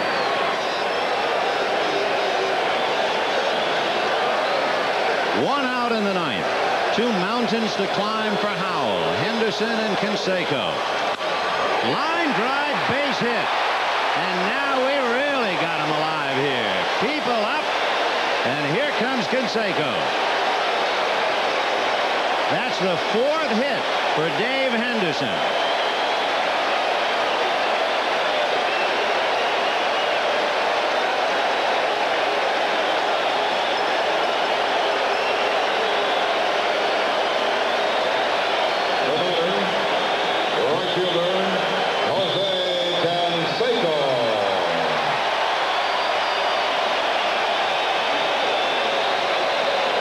Canseco grounded out in the first inning. Belcher jammed him. He rolled out to sag. Walked in the 4th. Fouled out on a diving catch by Stubbs and walked in the 7th.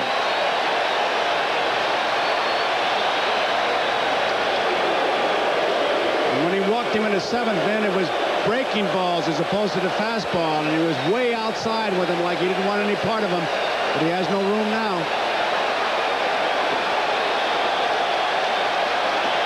1 out. In there. And waiting on deck, Dave Parker.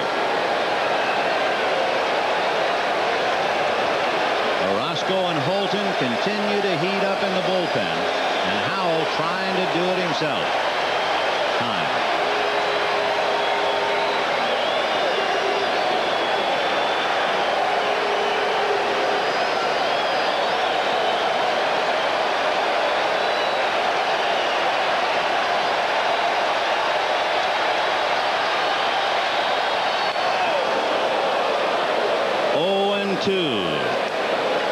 Big off-speed spinner. And now Dempsey out to talk to Howell, and Sachs is also coming in. He had a good cut at it, and you know, these Oakland A's, they work on a 2-strike approach, and sometimes Canseco will widen out. He has hit 16 2-strike home runs. Doesn't take that great big cut, but he's so strong, he doesn't need that big powerful swing to hit one out. He wants to put that ball in play with 2 strikes, and they call it that 2-strike approach. Henderson at first. 1 away.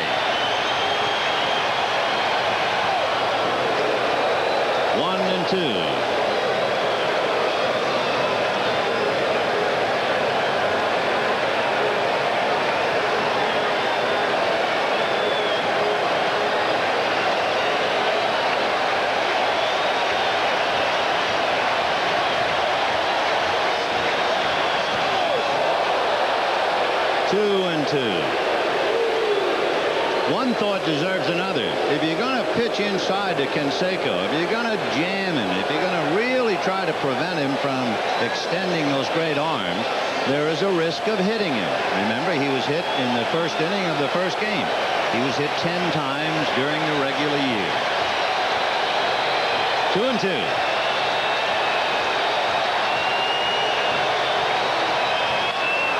3-2. Now you have Henderson, the tying run at first, with 1 out. That curveball really hung high, and you can see that's the one he wanted. That ball didn't do anything, and I'm surprised that Canseco didn't give really a good whack at it. Well, they've come right down with the crowd on its feet. Got him. Breaking ball. He came back with a breaking ball. Henderson holding because he doesn't want to. La Russa doesn't want to run himself out of an inning, and what a pitch that was. That was the best curveball he's thrown. Here comes Peranowski out once again. Look where he spots it. Not only a big break, down she goes, and Canseco doesn't get it, and what a strikeout. After just missing him by jamming him, then that big overhand curve, which means so much to Jay Howell. In fact, it's that curveball that struck out Canseco, which really started all the trouble about he was using the pine tar to get a better grip, to get a better and tighter rotation. He's got a dandy, even with clean hands.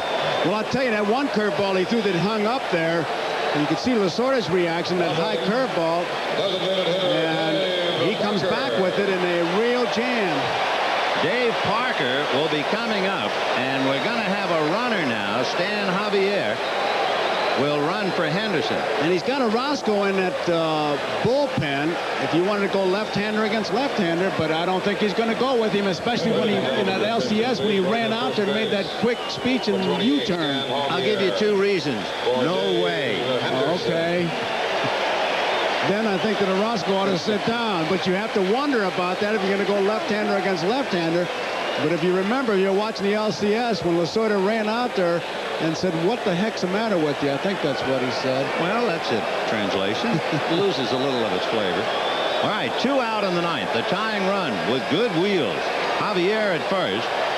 Dave Parker struck out twice, flied to left, aboard on the error. He hit that line drive that tied up Alfredo Griffin. High pop foul. There might be a play. Hamilton is there. He's got it. And the Dodgers hang on and beat the A's 4-3 with one of the weakest lineups we've seen them field all year. And that has to really be a discouraging loss to Oakland. Oh, it's one of the weakest lineups, I think, ever in the World Series. And when you start bringing fellas out of the trainer's room for defensive replacements, it tells you something. And Lasorda, you can see he's ecstatic by what happened here, because now he knows he's got the lead and Oral Hershiser going tomorrow night for him. A remarkable night. The Dodgers got 2 and the A's came right back with 1. The Dodgers got 1 in the 3rd. The A's came with 1 in the 6th to tighten it up 3-2. They each scored a run in the 7th, and the Dodgers hang on in the 9th and win it 4-3. We'll be back at the Coliseum. The man on the left has a car with plush interior, European styling, room for 5. The man on the right has all that too, plus front-wheel drive. But one big difference between these 2 cars is that the man on the left is still paying for his. The affordable Hyundai Excel, just $54.99. Hyundai, cars that make sense. You know, it was great growing up on our ranch in Oklahoma. And now when I walk into a New York City restaurant and order up a little bitty Kansas City strip, makes me feel right at home. Oh, I've got a taste for some real food. Oh, Grapefruit juice? No, Ocean Spray Pink Grapefruit Juice Cocktail. It's not what you think. It's not bitter. Sweeter. It's all yours. Ocean Spray Pink. Weave your way through the streets of Miami, and you'll come to a place where lions stalk their prey. Bears hunt intruders, and eagles make ready for the kill. The place is Joe Robbie Stadium, home of Super Bowl 23. But if you go, you need a winning team and your Visa card. Because at the Super Bowl, they take only the best, and they don't take American Express. Visa, it's everywhere you want to be. The answers to your long-distance questions are never more than a phone call away. Just give me the dates. And don't worry. We'll solve it. AT&T customer representatives are always ready to help you with information on bills, discounts, and the AT&T card. And you can call on their experience 24 hours a day. Thanks. That's one less thing that I have to think about. We're reaching further to bring your world closer. AT&T, the right choice. It is rare, but I think if you were watching the game tonight, you would understand that tonight's NBC Miller Lite player of the game is manager Tommy Lasorda. Miller Lite happy to present a check for $1,000 in the name of Tommy Lasorda to the National Multiple Sclerosis Society. It has been a while since he's played. Let's meet him and go to Marv. All right, Vin, so MVP honors for Tommy Lasorda, and it has been an improbable run. You're up 3-1 with a patchwork lineup with a club that is severely hit by injury. Are you surprised by what has taken place? Well, first of all, you should give the MVP to Bob Costas, because we were in the clubhouse before the game began, and he mentioned that this is the weakest hitting team to ever play in the World Series. Now, to me, what a tremendous victory it is for the weakest team to ever be played in the World Series to beat one of the best teams that was ever put in the World Series, a team who won 104 games. These guys were fired up tonight, and they really and truly wanted to show everybody that they can play no matter who we put out there. In effect, you will use any psychological ploy that is at hand. We need everything. We need every advantage. In fact, every time we play that team, they are so good compared to us, they should allow us 2 runs before the game begins. What is the injury situation? We know Tudor is out the rest of the way. Gibson available for pinch hitting. We saw Mike Marshall go in the 9th inning, so I take it he is available now. Well, he said he could play in defense. We needed another outfielder. I only had one outfielder remaining. That was Jose. So Mike knew that I needed someone to put out there and place a hatcher. So he volunteered to go out there. He said he can do it. What about Socha? Socha, I don't know. I haven't talked to the trainers or the doctors yet. But we're going to keep on battling. We're going to do the best we can what we have. I told him before the game. I had a meeting with him. I said, hey, we don't have Gibson, and we don't have Marshall. Tudor's out for the year. Everybody thinks we're going to fold this tent and leave. I said, you guys are going to show them that you've been a winner the entire season, and you're going to beat this ball club with whoever goes out there. All right, Tom, I'd like to bring in Bob Costas, who was the focal point of your victory. Happy to help out, Tom. Just happy to help out. I'll call you when we need you again. All right.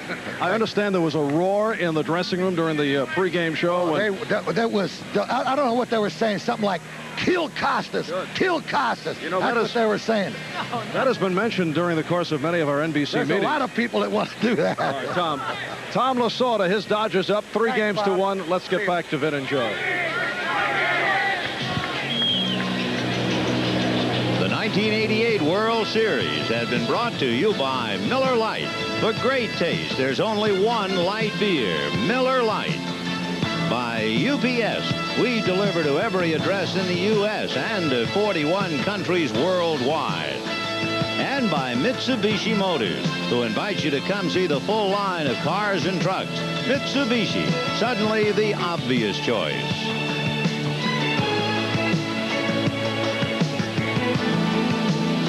Four runs, 8 hits, and an error for the Dodgers, 3-9-2 for Oakland. A somewhat remarkable game. It is. The Dodgers knew they had to make some runs, and they just did that, Ben. They made the runs. We'd like to remind you, remember, coming up following your local news, it's The Tonight Show, starring Johnny Carson, then Late Night with David Letterman, and later with Bob Costas. A full night of entertainment coming up on NBC. Tomorrow night, Oral Hershiser will try to win it, and Jose Canseco will try to come back from a big moment that got away, the 9th inning tonight especially. And it'll be tough against Hershiser, but I can't help but look at my scorecard and look in that first inning when he hit and run with Hatcher, first and third, and then in the 7th inning when he had Sachs running, because if they get that play, Vin, it could be an entirely different ball game. He had to gamble, and he won. And remember, Jose Canseco went 0 for 3. Dave Parker went 0 for 5. And Mark Mcgwire went 0 for 3. And 0 for 11 for the muscle man in the middle of the Oakland A's lineup. They failed to produce, although Parker's line drive that got away from Alfredo Griffin appeared to be a big break for the night, only to have Mcgwire, last night's hero, pop up with the bases loaded. And that bullpen, once again, that middle pitching, that's been the difference. Both ball clubs have really got. Cataray came in again tonight and did a remarkable job. So I tell you, it's been an unbelievable kind of a series for what's been happening. Remember now, tomorrow night, the Cosby Show, followed by Game 5 of the series, except on the West Coast. For Joe Garagiola, Vin Scully saying good night from the Oakland Coliseum.